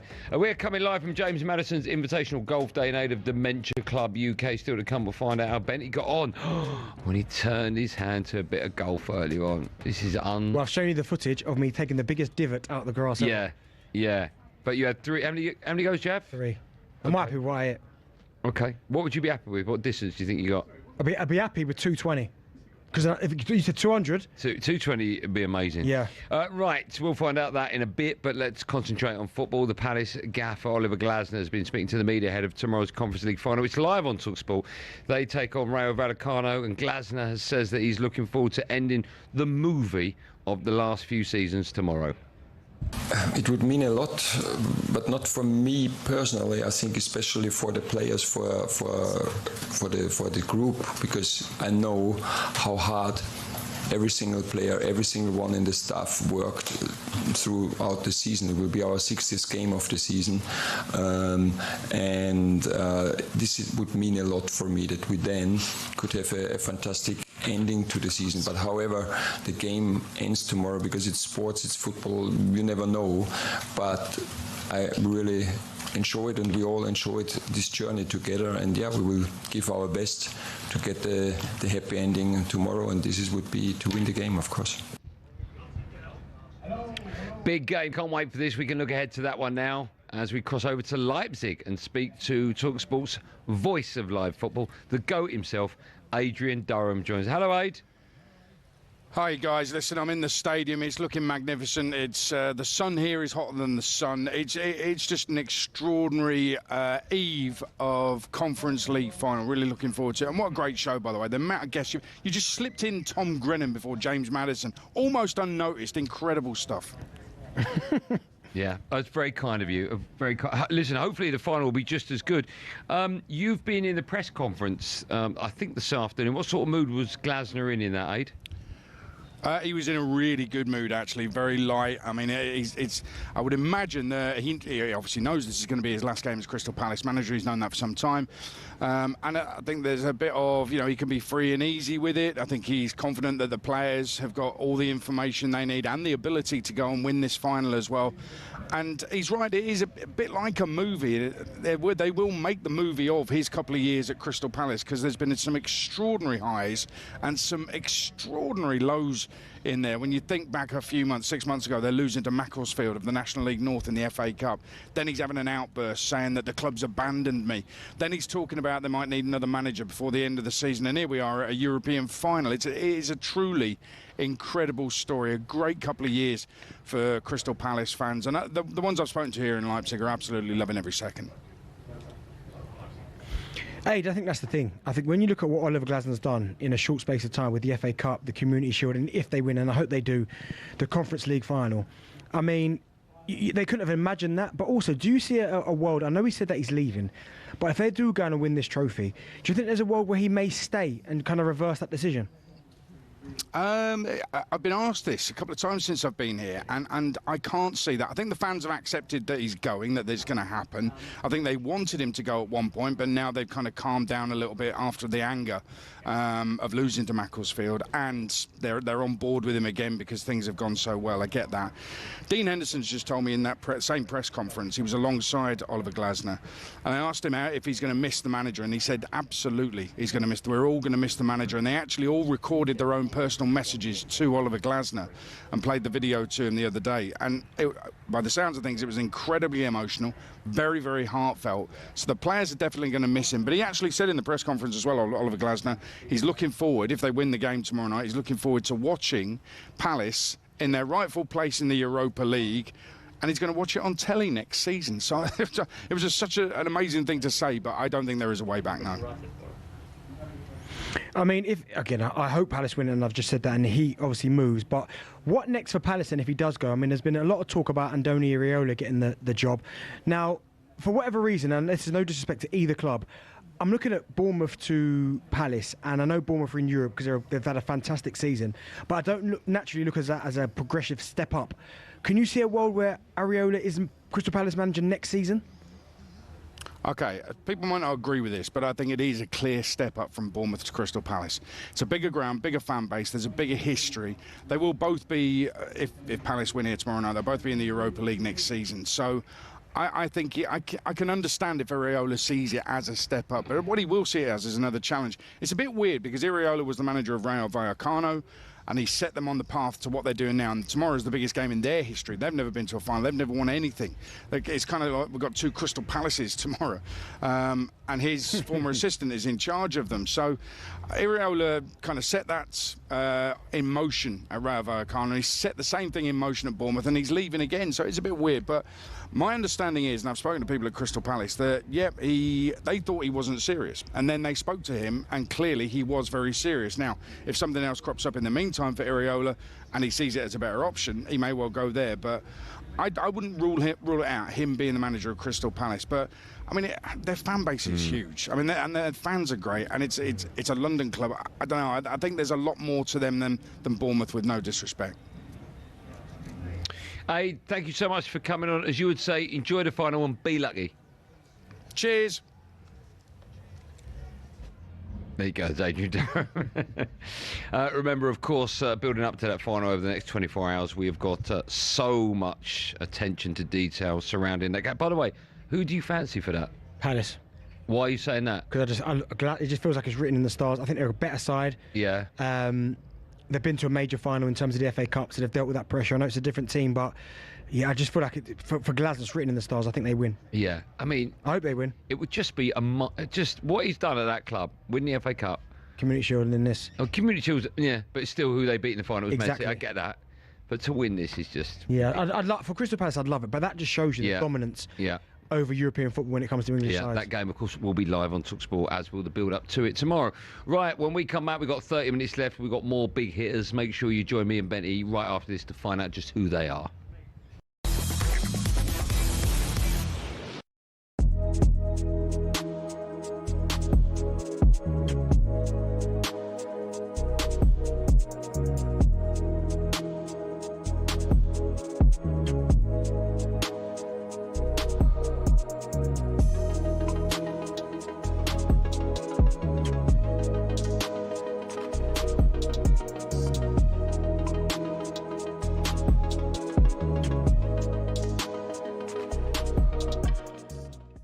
Now, Simon, you're going to enjoy this. Producer Luke from the other side of the glass, come on through. Ladies and gentlemen, Simon and I often talk about Producer Luke. Here is the show coming around here. Can you just say your name, what you do in your life, and everything? Tell us about the best. Listen, I am. You did say if we win it, I've got to come in and apologise. So I'm doing that. I'm holding my word. So. Manu, I'm sorry. I'm on the Arsenal. There you go. Don't be sorry to me. Be sorry to the Arsenal fans everywhere in the world. Me and every other Arsenal fan. We're all losing faith. You too as well. Good man. Good man. Well done. He's a man of his word, which counts for a lot these days. I tried to forget this morning anyway. So. First and foremost, on a serious note, Simon and I spoke about it last week. Obviously. What does it mean to you? I mean, how did you react in Paris? I watched the game, every single game the last couple of weeks, and I watched the game City against Everton, and I thought after the halftime, I thought they're running the game, they're leading the score, it's over, it's gonna be until the end, and then Everton did a great second half, and they deserve to at least get a point. I thought they should have won that game, but anyway. After that game, Arsenal were champion. So I received so many text messages, that night, from people here in England, around the world. Tell us, give us some names. Who texted you? If you can, who? Right, you're 20 years waiting, it's such a long time. We deserve it. It's such a great day for Arsenal, for the club, for everyone's. But I was thinking, but how many were positive, for the last couple of months? I've heard so many critics even from the fans, from pundits, from the players, and I was thinking, hell, what's going on? Is it something against Arsenal? But especially your mate Vieira, he's been quite negative. Even when you won it yesterday, he couldn't quite bring himself to give it all of it. Yes, of course, if they win the Champions League, they will be remembered as the biggest achievements. but not the biggest team, not the best team. Oh, really? With Patrick having a day? Compared to the Invincible? Compared to you guys, yeah, or compared to the Invincibles, yeah.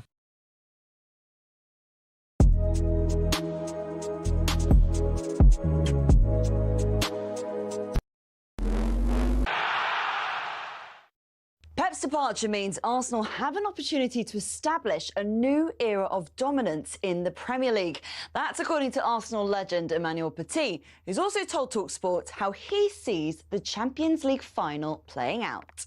Most of the time, Paris Saint-Germain, they play against top teams that they don't close the door. They play, their own football and they leave space behind them. Arsenal, they are a very, very, very tactical team, and this is something that Paris Saint-Germain can struggle against. Remember, that one is live on talkSPORT on Saturday. Elsewhere, we're told West Ham are keeping their powder dry on sacking Nuno until they've sounded out potential replacements. Simon Jordan says Nuno's had more than enough time to prove he's the man for the job. My mind's eye was always with Nuno Espirito Santo that he'd sort of come in October, November, December, but he didn't. He came in much earlier than that. And so you look at the run rate of his performances, and it's not good enough. Scott Parker and Gary O'Neill are the two leading candidates to replace Nuno if he's sacked. Now, we understand Liverpool have blocked Alisson's move to Juventus. Andy Robertson's also drawn interest from the Italian side, but he's still favourite to move to Spurs. And Jamie Vardy will leave Cremonese following their relegation from Serie A. Get more transfer news on our website at talksport.com.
Welcome back. You listen to Drive on talkSPORT. Me, Andy Goldstein Darren Bent is alongside me. We're live from James Madison's Invitational Golf Day in aid of Dementia Club UK. Now, over the last few months, Darren Bent, to my left, has been giving it large, telling us he can drive over 250 yards. He actually said 300. Yeah, but I then docked it. Right, OK, despite having never really played golf. Well, this afternoon, we can actually find out if he's talking nonsense.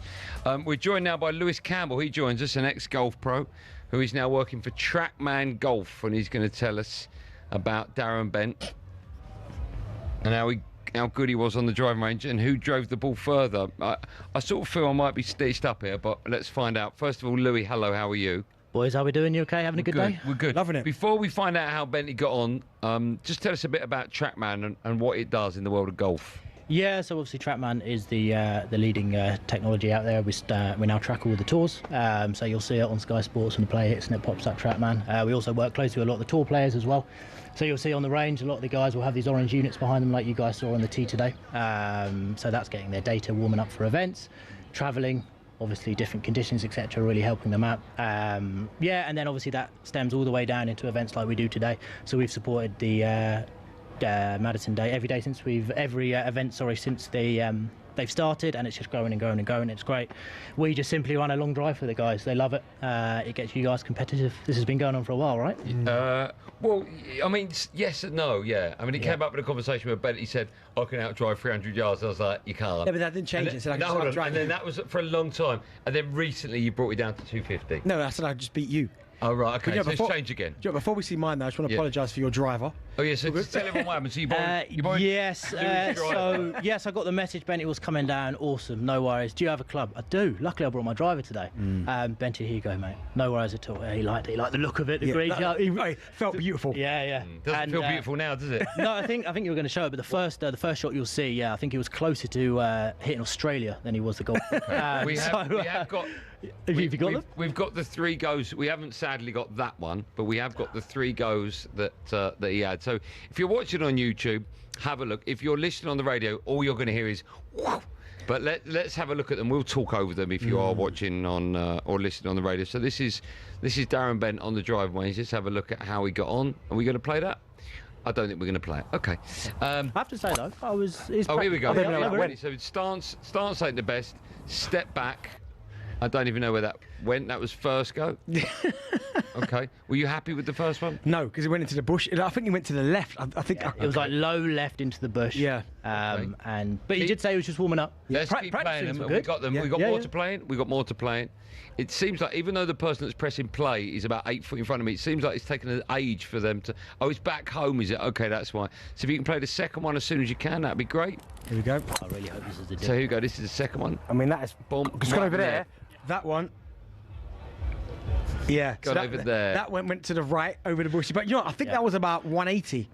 But what happens? That was closer to the car park, to be fair, than it was the fairway. Do you measure them if they go into the bush? Yes, we do, but it's calculated. Okay. So, I don't know what that means. No, I mean, we got a number, but. Okay. That was 180. So, what about direction? It's about distance. Okay, and let's play the last one. He was limbering up at this point. He said he felt good. He said, "Where's another ball? Give me another." How many goes did he have in total? What was it? 5? No, 3. He only had 3. I think it was 3 goes. Okay, that's not bad. That one you can see by the stance. That's flew that. Yeah, but the stance was okay. Well, if you played the video on, you'd turn around and see the smile on the boy's face. It was unbelievable. Okay. He just rub his hands when you're done. So you've got Bentley's results, right? I do. And okay. You got my results. So I should point out that I didn't know when I had a go that it was for this. No, but you should be just hitting it anyway because you think you can outbeat me. But what happens is, and we talked about this at the time, when people get to the hole, what hole is it? Not that it's relevant, but 6. When people get to the 6th hole where Trackman is, everyone just goes, I'm going to see if I can hit this really, really far and hard. And so we do that, okay? But had I known it was for today, I would have played the shot differently. But that's immaterial. Yeah. That's irrelevant. So Darren Bent, how far out of... So what, you're taking his best one or on average? Yeah, so, well, there was one that was actually respectable. Okay. And to be fair to him, I think everyone kind of sort of went, that was actually quite good. Okay. He's written down, he thinks 217 you'll be happy with. Yeah. All right, 250 is the number. Okay, what did he get? He actually hit it, and on the fairway straight down the middle. Yeah. 285. There ain't no way he did that. Yeah, it is, yeah. Bang! No, and we have got video evidence. There ain't no way he did that. Did I do it? Thank you. There ain't no way that did. happened. I I'm being swear. stitched up so But much. you got to remember, he did have 3 attempts.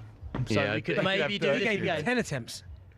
I don't believe, I'm so stitched up. I swear on my yeah, kid's okay. life. Okay, yeah. What did Andy do? Yeah, okay, go on. What did I From memory, that was not okay. A little bit right down the right-hand side, but I don't think it scraped 280. To be honest, I'm not. John, such a everyone who's stitch up, listening, I said I'd outdrive him, stitch up. and I did. That's he was so there as never well. Hey, you seen it? He's seen it. Everyone's seen it. So never happened. I swear on my kid's There life. ain't no way you're hitting 285. Have anyone took a picture of the TrackMan screen? Okay. Yeah, I'm sure we'll be able to get it somewhere. Yeah, I'd like to see that. Yeah. So will my people. I apologise. I need to see it. I swear on my kid's life. But you did say, okay. I think we got 285. We could potentially organise a one-on-one If later you down hit the line. 285, Thank you. That's unbelievable. Honestly, I was so happy with it. That last drive you saw on there was me looking at it go straight down the fairway. If you hit 285, I will salute you. That's unbelievable. Unbelievable. I think the silence spoke words because we just went like, yeah. Where did that come from? Just know what this like. Do you know what's funny? Yeah. Mark Wright was giving me a little bit of dropping names, are we now? Right. Yeah. He came on after me. 264. That was it. I just can't believe you hit 285s. Do you know, you need to get your TrackMan checked, is my advice. Oh, yeah. I love words, Andy. I love words. Turn it off and turn it on again. Turn it on again. Yeah, thank you for coming on. Before we let you go, you're a Watford fan. Big Watford fan. Right? Yeah, big Watford fan. I've only got Benty's delight. I've only got 10 fingers. How many managers you sacked so far? Well, yeah, no. Where are we up to now? What number? No, we've had a rough couple of years. Yeah. No, my pal Matty Pollock and the boys are they're gonna turn it around. Hopefully. We're a little bit down in the dumps. Yeah, a couple of rough seasons, but I don't know. We've we've also taken the highs and the lows. You know, we've actually had some very successful seasons. If you actually go back through the Pozo era, who sacked managers like there's no tomorrow. Yes. Like we spent a fair few years in the Premier League. We had an FA Cup final in there, Yeah. and I think fans, probably players as well, would want a little bit more stability, to be honest. Yeah, I think we need it. Yeah, because we were going well this season, and then another change in January, and it just went downhill from there. So, but fingers crossed, we'll be back to the big time soon. But Louis, thank you for coming on. Pleasure, boys. And look at Benty, you're so happy now. Because you didn't think I could do it. I said to you. Well, I didn't know. Let's go back to the original conversation, as I said you couldn't drive 300. No, but then what did I change? I'd outdrive you. You can't. Have you got an exact figure on his? You can't have an argument with someone. We'll do it 250-ish? We'll do it after this. It was in the 240. No. That was it. 240s. Being stitched up here. Absolute no. Struggling. Put the mic down. Go and get off my set, Louis. Go away, Louis. Honestly, you lot. I don't trust. There's no way you did that. I swear. Okay, well done. You always say to me, I'm well lying. done. Swear my kid's like, I'm done. Everyone well set up. Yeah. All right. You're devastated, aren't you? Yeah, because I know it didn't happen. There's no way you did that. Yeah. Look, do you know what he said? He's got. Yeah. Who's invited you to the party? Right? Well done to you. Thank you. I told you. Pay for his club. No, you give it to me as a trophy. Why? That ain't the best trophy. Max, by the way, Max has just walked in with the best trophy. Hey, so the free pizzas work, Max. 285. That's really good. Your next step is playing golf. Nah, it's not me. Why don't you come and play around the golf? I'm just a man for one occasion. Hit the ball, bang off. That's it, is it? That's it. Oh, just beating you. You've done well. Okay, you've done very well. You and I need to go 1-to-1 to find out who the. Although knowing your luck, I'm not gonna lie to you. I'd probably hit it further than that. I'd no glove. Yeah. I usually like to wear a glove. Yeah. If I had the glove, maybe this is your calling. Maybe this is your sport. And it was. I'm not gonna lie to you. Yeah. Straight. Okay, but not your first, no? Not your first. No, you gave me 10. Yeah, okay, yeah. You said 300, and I gave you 10. 25. Yeah, okay. Well done, Bentley. Didn't happen. When we come back, we'll be doing bits that we haven't done in the first 2 hours and 45. Are we doing the end of show quiz? I'm asking producer Joe. He says no. Okay, well, we'll do other bits and pieces. I'll tell you what we'll be doing when we come back. Bentley will be gloating. Look what he's doing now. He's just writing 285 down. What impresses me the most is an ex-footballer can actually write. More from me and Darren Bent right after this. Live and Drive and talkSPORT. Never did it.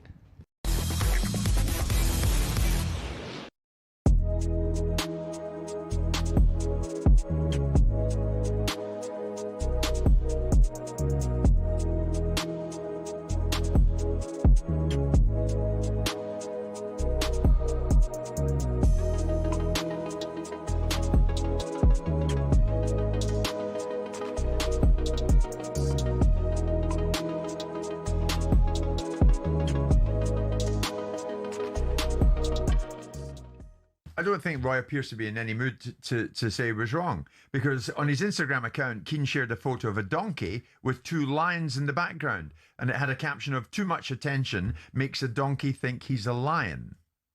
So that doesn't appear to be Roy backing down, does it? Does he have to back down then?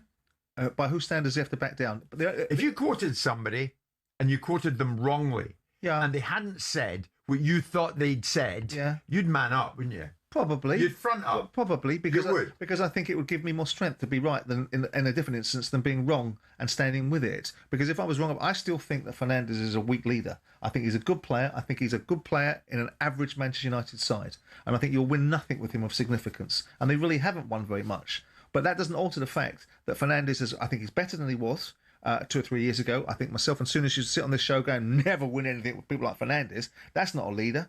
Keane's a leader. Souness was a leader. I'll have those guys all day, and yes, I know they belong to a different era and a different generation, and an era and different generation that we should long lament for, because it's brand of modern day football, and no thank you very much. Roy's a club legend, yeah. Do you think he's become a bitter club legend? No, not really. I think he's set in his ways. I think he harks back to a time when United were, as I said, strode across English football with all the swagger, and I think he doesn't like the idea of them being an also-ran. And and he's basically saying, a day of a lion or life of a lamb, whatever it is. They're lambs. They're lambs. This Man United guys. They can't even breathe the same rarefied air as the Man United teams of the previous.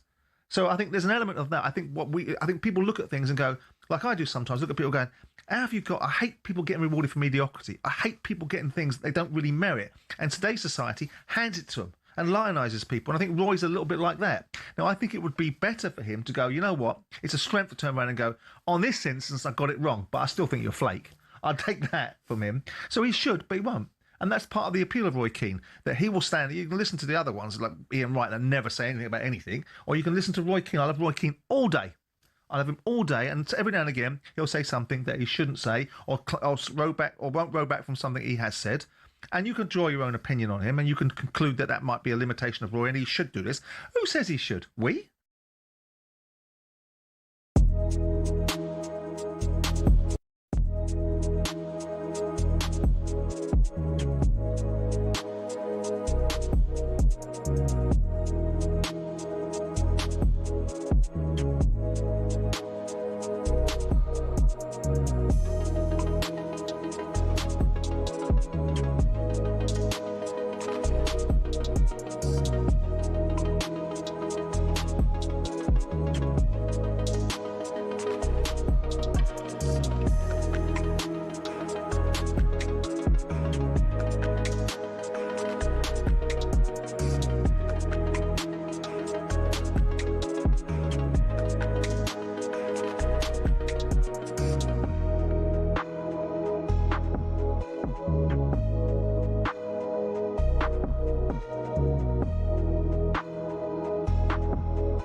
This is Drive on talkSPORT. Me, Andy Goldstein Darren Bent, the driver, in partnership with Giacomo. Get fresh looks and great brands from Giacomo. We are coming live from James Madison's Invitational Golf Day in aid of Dementia Club UK. Just quickly, we spoke to Louis Campbell there about your drive. So your drive, I didn't know this, but your drive was with carry. Yeah, always. So was yours. No, yeah. So was yours. Need a mic, do you? No.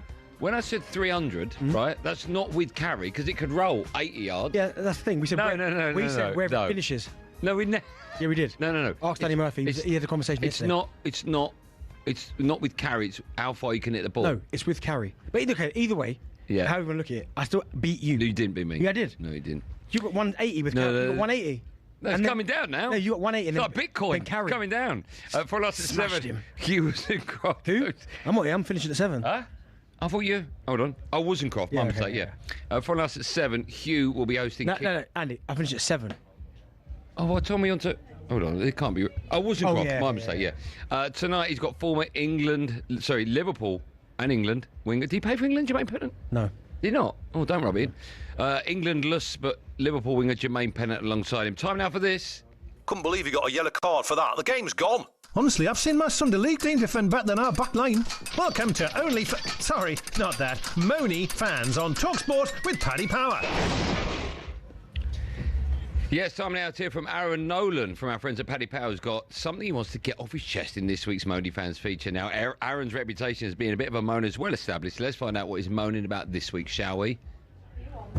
I want to talk about the 115 charges. How have we got through another full season without a decision on the 115 charges?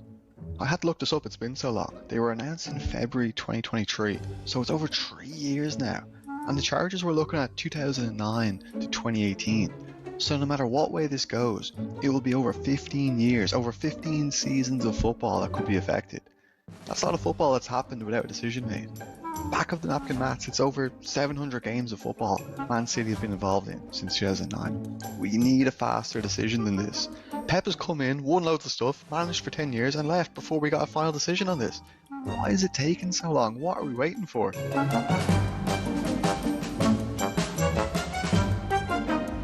Always whispering.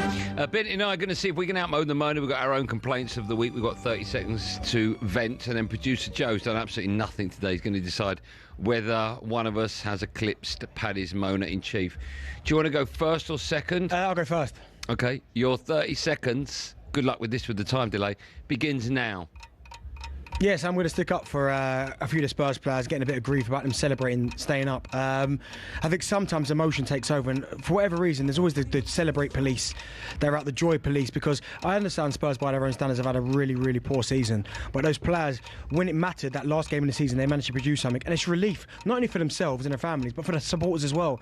And people coming out saying you shouldn't celebrate, it's been a terrible season. I get all that, but at the end of the day, the biggest thing is they managed to stay up. They have to be better. They have to be better next season. We know that. I think people moan at them celebrating. Come on. Oh, well, that's good. After a long day, that's good. 30 seconds. I missed out on the 285 yards. Wow. Yeah. Not with carry though.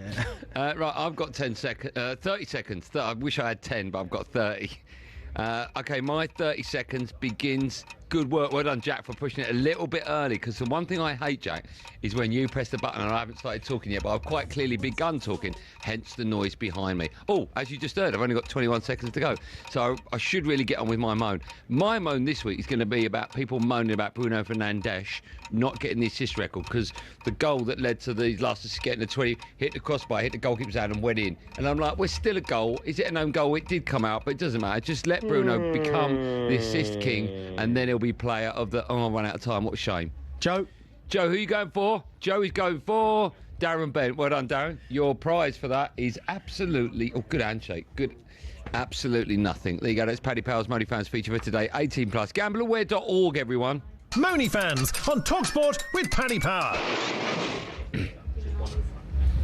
Now, it has been a wonderful day. Huge name guests from James Maddison's Invitational Golf Day here. They included BAFTA winner Stephen Graham, former Arsenal midfielder Jack Wilshere, Nottingham Forest Morgan Gibbs-White, and, of course, Madders himself. And he discussed the relief of staying in the Premier League. James, I've got to say, I mean, by Spurs standard, of course, we know it wasn't a great season, but what was that feeling like in the dressing room afterwards, when all the emotions, not gone, but you've gone inside now, you have survived? What was that emotion like in the dressing room? Just pure relief, mate. Yeah. Pure relief. Like, a few people were questioning why we were like celebrating almost. We wasn't celebrating joy and happiness. It was relief, mate. It was a massive pressure game. There was a lot on the line, so we prepared for it like we prepared for the Europa League final. You know what I mean? There was that much on the line, if not more, probably. Yeah. So the celebrations at the end, which obviously the fun police come out and have a little bit of a go at, was more relief. Just the fact that we have managed to dig deep and get that last win, because I knew West Ham would win against Leeds. You could feel it. West Ham at home. West Ham have got great fans as well. We knew that place would be rocking and they'd probably get a result, so we knew we had to get something. And here we go. It was a wonderful afternoon. By the way, because we've had so many great guests, if you've missed any of them, you can either watch them on YouTube, on the talkSPORT YouTube channel, or, of course, you can go to the free-to-download app, the talkSPORT app. That's nearly all we've got time for. We've got about 90 seconds to go. It's been a great day. We're very lucky when we get invited to events like this, because we get all the superstars, but we got the weather as well, so it's just been brilliant. Are you ever going to play? Well, I mean, now you can drive 3,000 yards. Maybe you should be playing next year. 25, I might take the gold medal. Maybe you should set up your own little paddle tournament. I might do Darren Bent Invitational. That'd be nice. But no, yeah, it's been a great day. I mean, listen, I know how happy you are when you get to play in these events. Yes. But what I like is the guys come over here. It's been a tough, long season for some of them, exhausting. But they've come over, and some of them have to do with disappointment, like Gibbs-White missing out on the World Cup. You've got Maddison, the adulation of staying up. So many different mix of emotions, but they all come over here. They're all cool. They give us a little bit of time. And yeah, I love coming in. I know you love it because you get to play, but just meeting some of these guys. Yeah, we're very lucky. Yeah, it's incredible. And luck continues, because today's Tuesday, Thursday and Friday we're live from Soccer Aid training. And are you going to play? Because last year you were moaning at your toenail or something. No, paddle, isn't it? Paddle take practice. So I'll see how my legs are feeling. Okay. Well, I'm with you on Tuesday next week for a big paddle tournament. Yeah, I'm carrying a little bit of a knock at the moment. Should I be playing in Soccer Aid? Well, that's up to you. You love it. You know what I mean? I do love it. You've got 2 great goals the last 2 years. Goal of the century. Yeah, exactly. Well, was one of them. There you go. So we'll be doing our shows on location Thursday and Friday from a secret training location that I'm not allowed to mention, otherwise producer Joe would dump. And tomorrow I'm not in, because I'm playing. It'll be live on talkSPORT. 11 a.m. I start. I'm playing in the first round of the UK 9-ball pool championships. Good luck, man. Thanks. It's very kind of you. Let's hope my pool is better than my driving today. Thank you for watching. A big round of applause for all the gang. They've been absolutely brilliant. You've been incredible. As always. Thank you for that. We can't do it without you. Without yous. Thank you for listening and for watching. Drive is back tomorrow at 4. I'll be playing Port 11 a.m. on the talkSPORT YouTube channel. Good luck, my brother. And then, thank you. And then me and Bentley live from Soccer Aid Thursday and Friday. Hughie's up next. Do you want to do the joke? No, Hugh on his own. I think, yeah. Jermaine Pennant, no show. That'd be interesting. Find out who's alongside Hugh wasn't gone. But me and Bentley will be back. Bentley Thursday, Wednesday and Friday. I'm just back Wednesday on the pool circuit and Thursday and Friday Soccer Aid. Thanks for watching. Have a good evening. Be safe, everyone. Be safe.